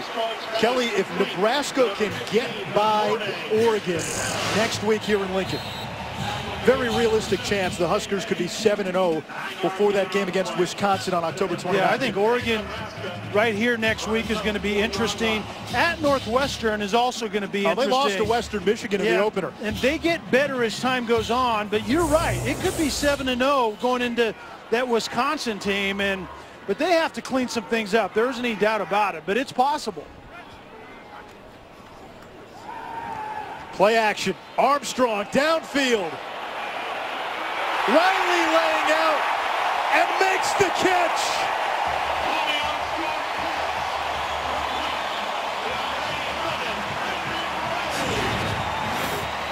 You could certainly see Tommy Armstrong arm strength. And remember that switch route where you have the over and then you have the post in behind it? Well, Riley this time, he caught the over part of it before, which is essentially a deep crossing route. This time he's on the post. Armstrong has to read the safeties. A safety jumps the over route or the deep crossing route, and the post is open, middle open, and that's exactly what happened. The officials have stopped play to take a closer look at this. Does Riley have this or not? Now here's what you got to remember. The ball is allowed to hit the ground if you have possession of it when it does. You cannot use the ground basically like a third arm or a third hand. Yeah, this is, I think, going to be overturned because you're right. The ball can hit the ground as long as the receiver is in possession of it, but it cannot move afterwards, and that ball moved afterwards. I think this play is going to be overturned. 46 yards downfield if it does indeed stand. Brandon Riley, Brandon Riley was suspended last week for a violation of team rules. Had a breakout season last year, 40 catches, 754 yards. And he's another former walk-on, which is... He's a fast dude. You know, he actually brings something to this offense that they really missed last week when he wasn't here, Anish. And it was more of a burden for Morgan and Moore in the pass game. And Danny Lansdorf, the offensive coordinator, said that that's exactly why they had some issues in the pass game. They were lined up in the wrong place and all those things. And Riley is important for what they want to do offensively. From what you've seen on the video, Kelly, indisputable video evidence to overturn that? There's that description again. Indisputable. You're right. So everything then goes back to how it was called on the field. Everyone's walking back to the original line of scrimmage. And you can see the official in the Big Ten now is participating in the review process. Right there, he gets to look essentially under the hood, so to speak, like the NFL does. Yeah, right there. Yeah, you can see the little bobble, and it looks like the ground does dislodge it from the last angle we saw. Receiver in the process of going to the ground to make the catch. The ball hit the ground. He lost possession. Therefore, it's an incomplete pass. It'll be 2nd down and 10 at the 39-yard line. Popular call. Well done, however, by the replay booth and the officials on the field. That is textbook right there. They worked with one another. The official went under the hood, or in this case looks at the same play. He's actually in the decision-making process, and in the end, I agree. If that ball doesn't move when Riley turns over, I think it remains a catch. But the fact that it moved, it's overturned. 12 seconds to go in the quarter. There's a screen to Westerkamp. And he's out of bounds near the 45. Give him 6. It'll bring up a third down. 5 seconds to go here in the third. This third quarter has been good for Wyoming. It has. You know, they took the momentum into halftime with that touchdown, and they kept it alive here in the third quarter. That was vital, making it a game going into the fourth. Timeout. There were not a lot of sexy matchups in week 2, but we've seen some close games in this early window, including one in Lincoln. Fourth quarter coming up. Right now, thought this would be a game going into the fourth quarter, but it's 3rd and 3 for Nebraska, and if Wyoming gets a stop, the Cowboys will get the ball back with a chance to tie. I think Wyoming has done absolutely everything that they hoped they would. They haven't even, I mean, they're 2 of 10 on third down, so it isn't like they've done everything right, but to be 7 in this place going into this quarter, that's a win.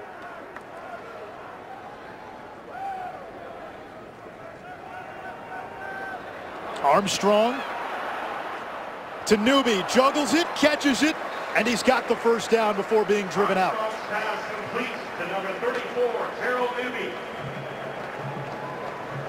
Well, we know that Newby and Ozigbo are very good receivers out of the backfield, and with running backs and tight ends, you put it off their body, and you never know, but that was a great catch by Newby on a ball that wasn't well placed by Armstrong. Ozigbo now into the game at running back. He gets the call, looking for room up the middle, gets ping-ponged around, and ends up at the 45, a gain of 5. Monday Night Football back September 12th with the annual doubleheader to cap off week 1. Steelers and the Redskins. Antonio Brown and Josh Norman will go head-to-head.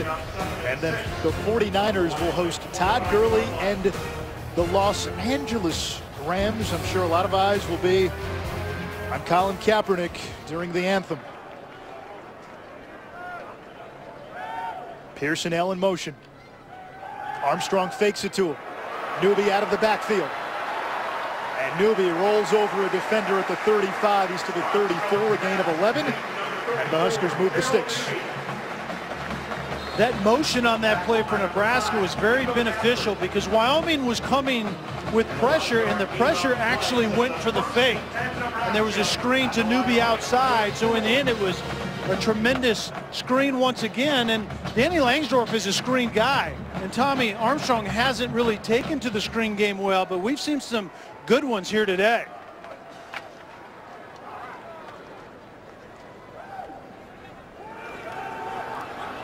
Armstrong off his back foot, downfield, in traffic, caught for a touchdown by Westerkamp.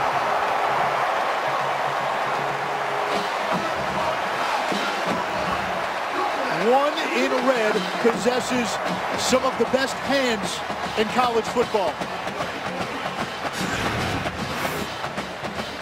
If you need a big play in the pass game, number one is pretty dependable. Really an inside fade route. He's a slot receiver. His coaches call him maybe a perfect slot receiver, Wes Welker-ish, because of that. He gets open, he understands space, and above all things, he usually finishes with the ball in his hand. Get the defender on your backside, use your right hand a little bit. That could have been offensive pass interference.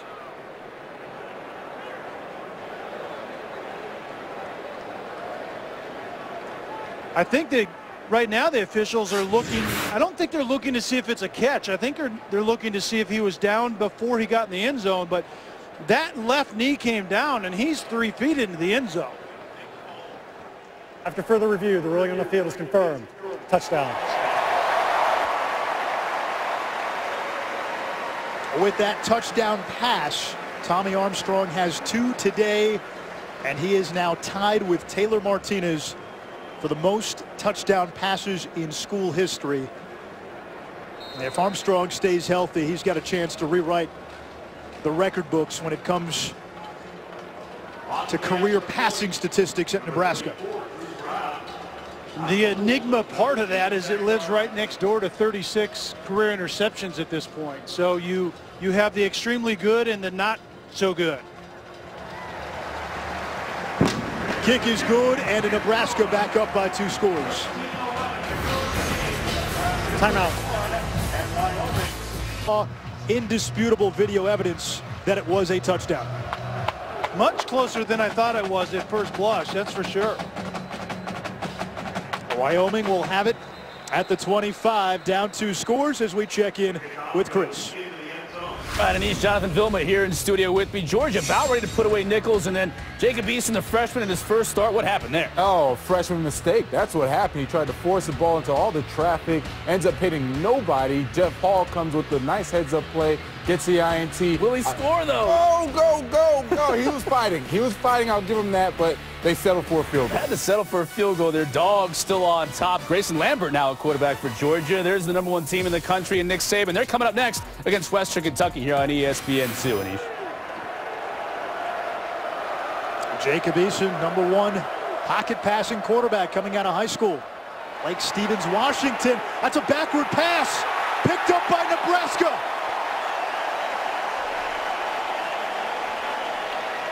The man with the mustache, Ross DeZuris, takes it down the 1-yard line. A backward pass, so that's a live ball. On the field, it's a backward pass recovered by the defense, advanced to the 1-yard line. And this is certainly Plays under further review. going to be reviewed, like the official just said, and it's all about where does the quarterback release the ball from. It's going to be basically on the 25-yard line, and is the potential receiver in front of him. Wow, that is close. That and once is very again, close. Default goes how it's called on the field. And you know, you watch it in live action. The quarterback's momentum brings him backward. That's a great point. But when you see the ball being released, at least initially, if you're not watching the quarterback, the ball does seem, if you're trying to draw a straight line, the ball does seem to go backwards. I think they got it right on the field. Man, that is close, and it's obviously a vitally important time for Wyoming. Allen is going to drift backwards after he throws it. That's irrelevant. It's where he was when he released the ball and it's and where Brian Hill was. Essentially the 27, and then the ball is behind Hill, and it ends up basically about the same yard marker, which is the 27-yard line right there. Actually, it's the 22nd. I guess what I'm asking is enough to overturn it. Excuse me, I'm getting backwards here. It's the 18-yard line, and I don't know that there is enough to overturn it. But you're right, the drifting backwards of the quarterback is deceiving. Where is it released? Where does the potential receiver touch it? Field of the backward pass stands. Yeah. First down, Nebraska. You watch it, it's very hard to tell. Yeah, stands is not confirmed. Correct. So the way it's called on the field is what wins out, and I think that's correct. Disastrous for Wyoming. And Nebraska can make this a 3-score game if they punch it in.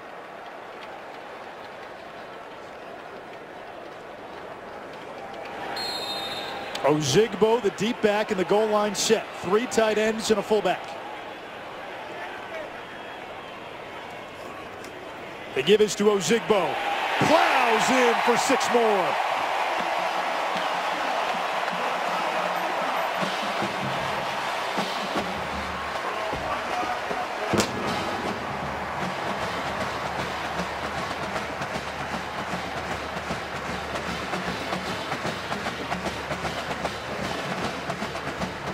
Ever since Clark from the sideline told us about Josh Allen's ankle that was bothering him, there have been 2 errant throws, and both of them have been disastrous. One was a pick 6, and that time it was a scoop and all but score. in this second half. Nebraska essentially getting a couple of touchdowns, as you said, Kelly, from its defense. Self-inflicted wounds by Wyoming. First, that pass, ruled a backwards pass and a fumble. DeZuris recovers it. On the following play, Divine Ozigbo, the Wizard of Oz, takes it to Emerald City.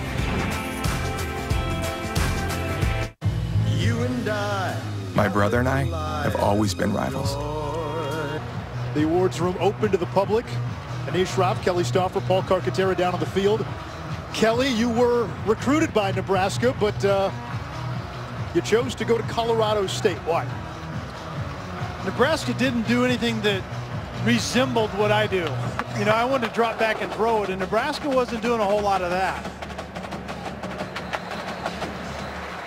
You were a Nebraska guy, though, Kelly, from the northwest corner as we check in with the studio.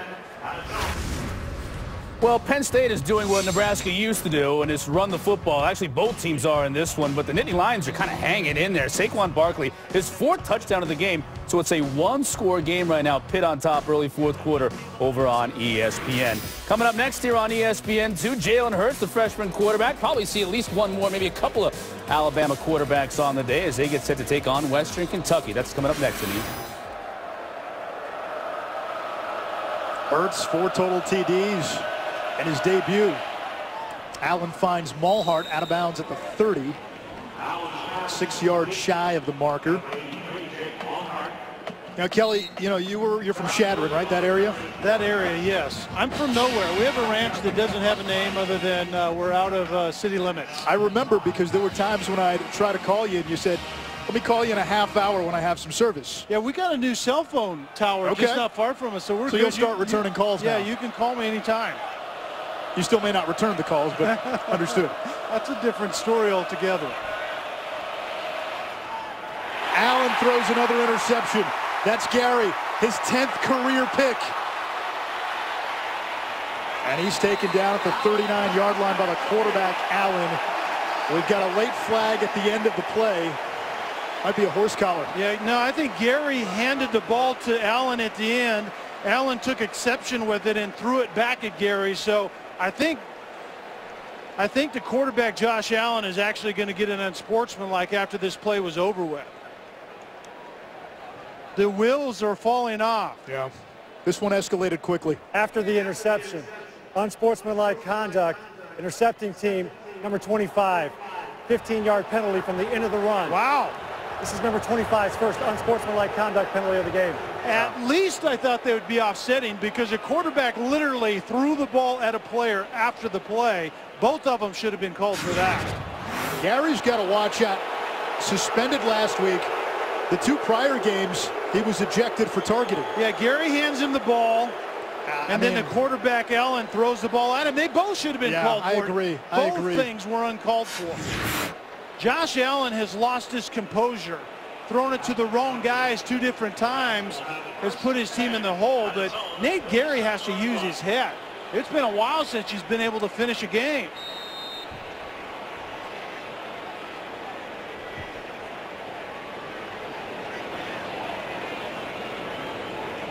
Speed option, Armstrong.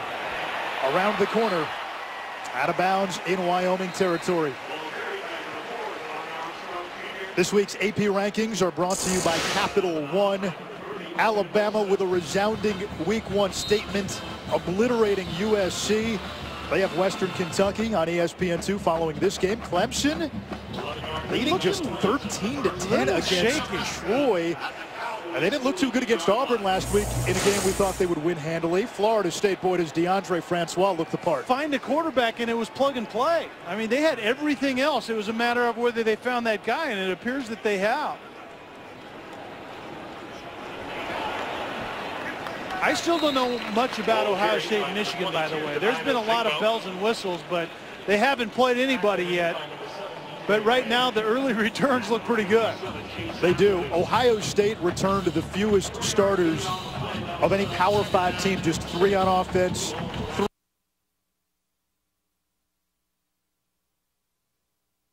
too inexperienced, and they won a national championship. as a team that was too young and too inexperienced, allegedly. They're also incredibly talented. Recruiting really well is Urban Meyer in that play. So Pearson L. zigzags inside the 35.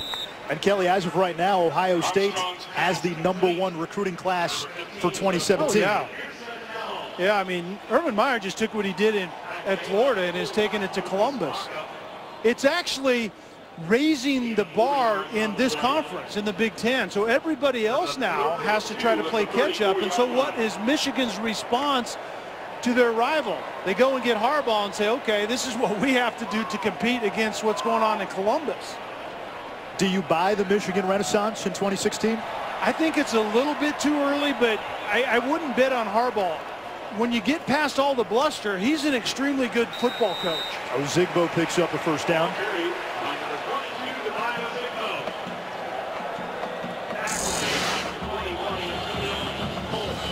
Big Ten preview, 9-game schedule in conference. Every conference needs to be playing 9 conference games. If I was commissioner for a time, that would be true with every Power 5 conference. Kelly, what about the last question? Can Nebraska win their division? The answer is yes, but it also has an underpinning of they have to get some of these things sorted out. They're not playing disciplined in some ways, and Mike Riley is all about discipline. And then Tommy Armstrong needs to do that more often. Throw the football out of bounds instead of throw it to the wrong guys. You know, he's tied for the most touchdowns as a quarterback in this university's history, but he also has 36 picks. You can't win championships having that kind of play at the quarterback position. A lot was made of what happened to Nebraska last year. 6-7, 4 losses that happened on the opponent's final play of the game. But you know how you finish games well consistently? You do the little things right. And they didn't do a lot of little things right. Listen, they had some injuries. The turnovers were a huge problem. Play in the fourth quarter overall. I mean, blowing some of these leads. I mean, there were a lot of games they had the lead going into the fourth quarter, not being able to finish things off. You allow teams that opportunity to have a chance at the end. It's not a mystery. Finishing well is not a mystery. I taught my Little League kids that this summer. I had 14 Little League kids, and it was about finishing well. Well, in the end, after losing our first game of the year, they won the championship by having to finish well. You know how they did it? It was not a mystery. Do the little things right. Do the basic things over and over again, and before long, you're champions. That's what Nebraska has to learn at the major college football level. Ozigbo moves the chains. And they had the 4 heartbreaking losses, and slings and arrows of outrageous fortune aside, a lot of the metrics, FPI, ESPN's Football Power Index, predicts a big bounce back. In fact, FPI gives Nebraska almost a 30% chance to win 10 games this season. Well, we saw their schedule, and they could be 7-0 going into Madison to play Wisconsin, who has to be the favorite in this division. But in order to be 7-0, as we see the flag come late. Late hit on Armstrong. In order to be 7-0, they have to clean up some of this garbage that we've seen here today. You know, Wyoming's, in the meantime, learning how to win as well. Craig Bolt knew how to do it at North Dakota State in Fargo, and he's trying to use that same template with the Cowboys, and you don't do it by being undisciplined and your quarterback throwing to the wrong guys. Yeah. When there was a time to be in this game, they self-destructed. After the play, unsportsmanlike conduct, defense number 45. Unless half the distance to the goal line, automatic first down. This is number 45's first unsportsmanlike conduct penalty of the game. Lucas Waka, the middle linebacker for Wyoming. You might know his older brother if you're a baseball fan. Pitcher for the St. Louis Cardinals. Michael Waka, MVP of the 2013 NLCS, and Michael won 17 games for St. Louis a season ago. My question in that highlight is, where's an offensive lineman from Nebraska not peeling number 45 from Wyoming off their quarterback? They throw my quarterback to the ground late. My offensive lineman needs to be there getting in the mix. That's what some of those young guys up front for Nebraska have to do. Hashtag cough, hashtag quarterback speak. Ozigbo dropped. 2nd and goal. I had an offensive lineman San Diego in the NFL, try to go in the stands with people that were speaking poorly of me. That's what I want to see out of Nebraska's offensive line. Not outside the rules, but you need to stick up for your quarterback. I'm pretty sure that is outside of the rules. Yeah, I think there are rules against that. But my point is, there wasn't an offensive lineman in the frame right there, and my quarterback's getting wrestled to the ground. You get my point, right? I do get your point. All right.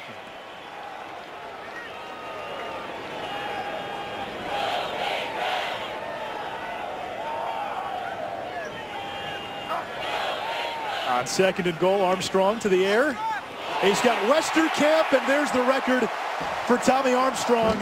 He's now thrown the most touchdown passes in the history of Nebraska football.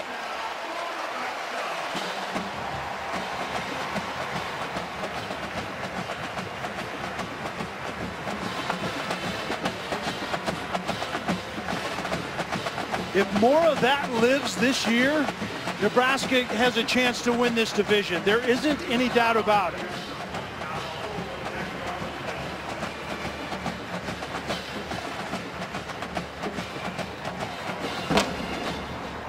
PAT is good, and what was a 24-17 game at the start of the 4th quarter Timeout. is now blowout city. Nebraska 45, Wyoming 7, and a no Cornhusker has thrown more TD passes than number 4. What's it like? And to TCU, an old Southwest Conference rivalry since 1991. Ground and pound Arkansas. They love the big hogs up front against TCU in that warp speed offense. Gary Patterson, what a 180.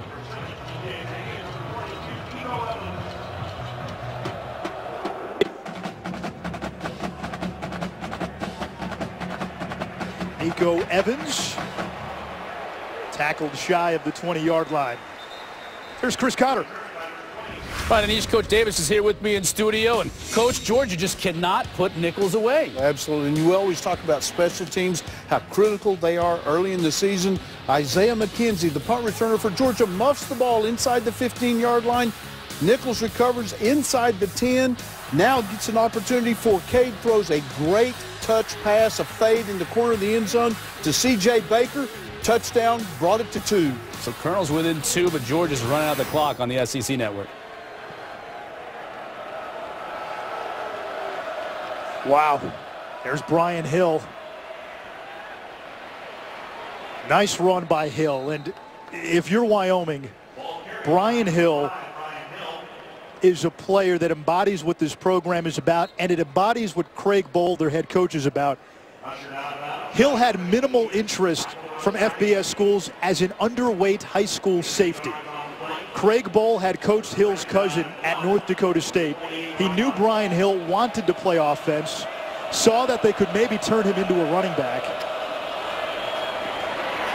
And look at those moves by Hill. Big guy all the way to the 40-yard line.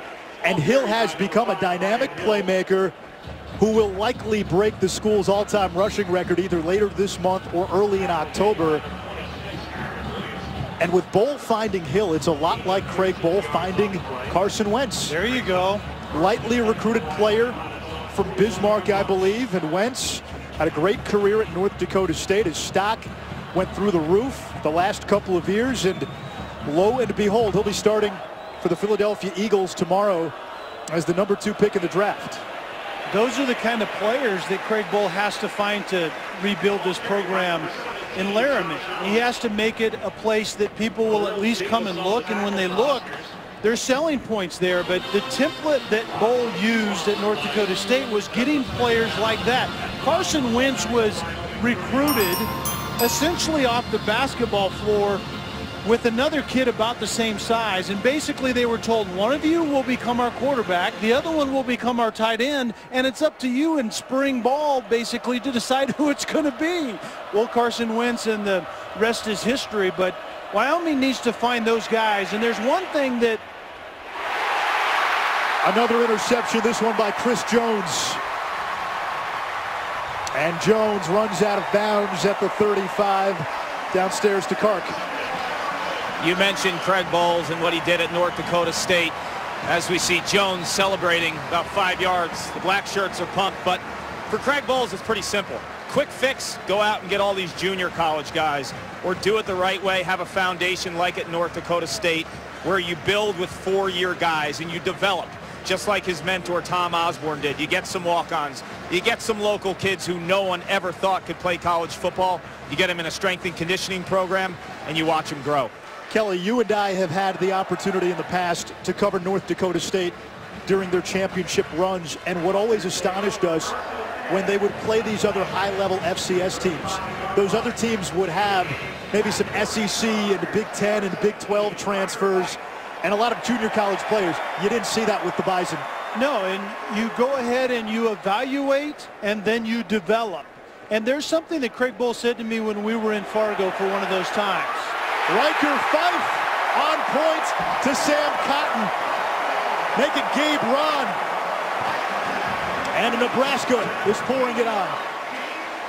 Backup quarterback to backup wide receiver. Ryan outside just matched up one-on-one and just gets on top of the defender, and quarterback just throws it right. A lot of separation and then finish. Pretty easy to do, but Craig Bull, getting back to the recruiting part, building at Wyoming, is he told his coaches at Fargo one time in North Dakota State is every time we get on a plane and fly somewhere, we're flying over most of the kids that are going to be the heart and soul of what we want to do. And that's exactly what he has to do at Wyoming. If you don't find him in Wyoming, poach him out of Nebraska, Colorado, Iowa, and get kids that want to be a part of something, and that's what he's trying to get done.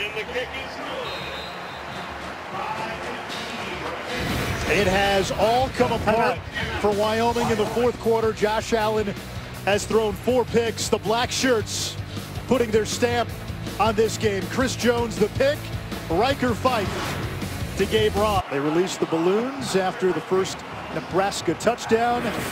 One of the many great traditions here at Memorial Stadium. Where do those balloons go to die? You have any idea what happens to like 90,000 balloons? I will save that. Could you look into that and just let me know when you call me on my new cell phone? I got to hit the landline, brother. Do we need a landline to get Chris Cotter? He's in the studio. Yeah, on a rotary phone. Here we go. Pitt and Penn State. This is old school football, too. On the ground, here's James Conner. Second touchdown on the ground for the day. Pitt extends their lead over on ESPN. That's a good one. And Georgia hangs on. Jacob Eason, his first career start, was replaced by Grayson Lambert in the fourth quarter. A couple of turnovers in this one, keeping Nichols in it. But Georgia gets the W. Then coming up next here on ESPN2, Blake Barnett. Expected to see some time at QB for the Tide today as they take on Western Kentucky. All right, thank you, Chris. Josh Allen on the run, dumps it off to Hollister, his tight end, who has enough for a first down. Kelly does not have a rotary phone. I can't get on you too much about the phone. I do still carry around a flip phone. Why? You got a work phone, you got a personal phone.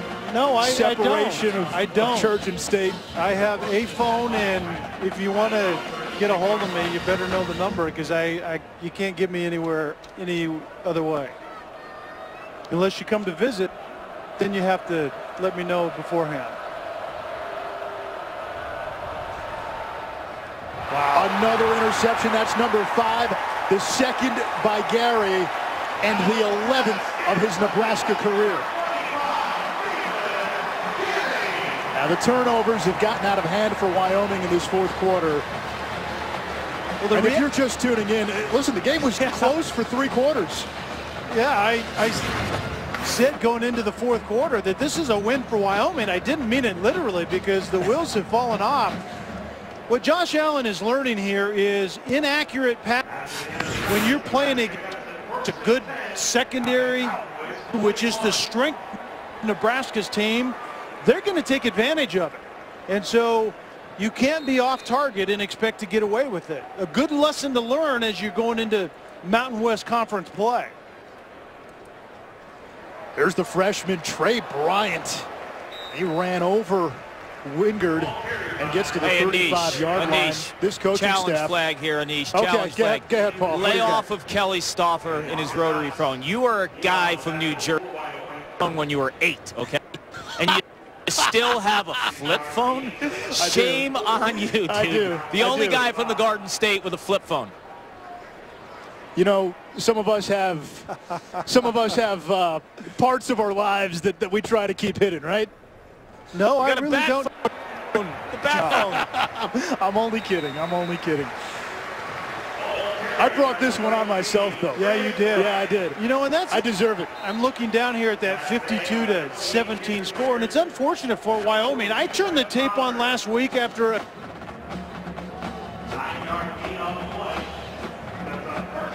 three of bowls. This team is different, and I thought it for 3 quarters here, but then all of a sudden it imploded. Back on the ground to Bryant. B buttons his way across the 20.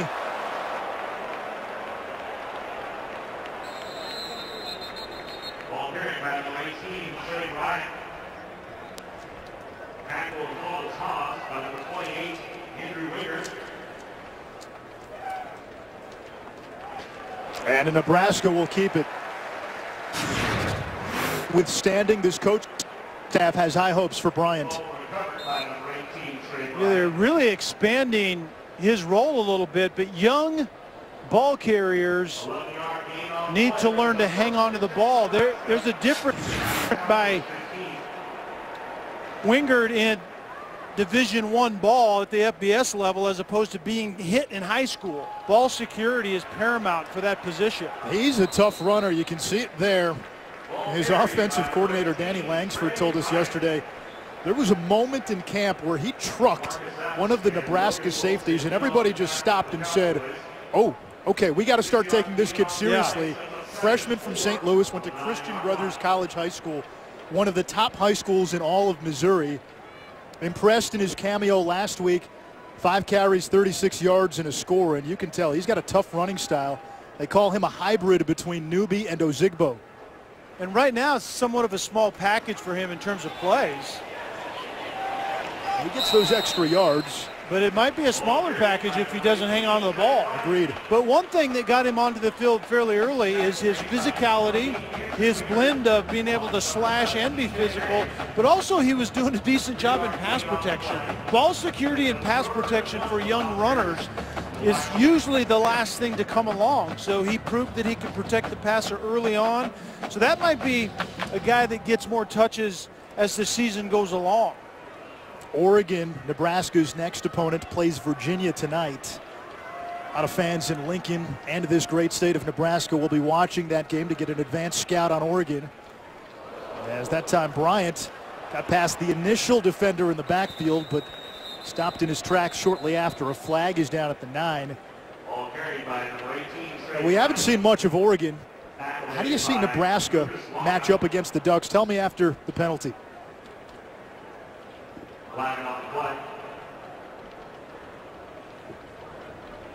Mike Riley saying yet another holding penalty. Yeah. Got to clean that up. Without a doubt.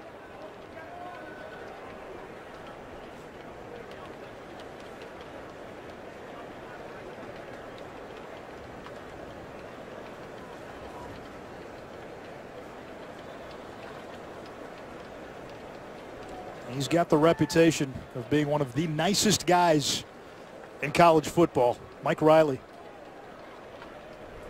But he's a disciplined guy as well, and I know that these kind of penalties just absolutely infuriate him. I'm not sure where the outwardly stoic, however. The holding penalty in Nebraska gained yardage. Was that penalty not on Nebraska? There you go. 4th down. Clock will start on the ready for play. So it was gain the yards with the penalty, move Nebraska to down. And that's what Wyoming chooses to do. Nebraska will go for it, likely a run. Bryant and the backup quarterback Fife, their center. And the give is to Bryant. And it looks like he's going to be short. Ball carried by number 18, Trey Bryant. Tackled by number 30, Logan Wilson. So a turnover on downs. Wyoming will take over. In game one, Nebraska employed a rush-heavy offense. They threw it more today. Tommy Armstrong had a couple of mistakes, but you know what? Overall, the number's pretty good. 20 of 34, 377 yards, 3 touchdowns. He did throw the 1 interception in the end zone. Overall, how would you grade Nebraska's quarterback We weren't today? supposed to talk about that interception during this highlight package. But yeah, that's exactly who Tommy Armstrong is. He has the record right there, 57 touchdown passes. Not many people that play that game in this know how to do that. So that's the positive side of it. The negative side is sometimes when the pressure is on, he reverts back to really bad decision making. And you can't do that if you're knocking on the door to win this division and potentially get to the Big Ten championship game.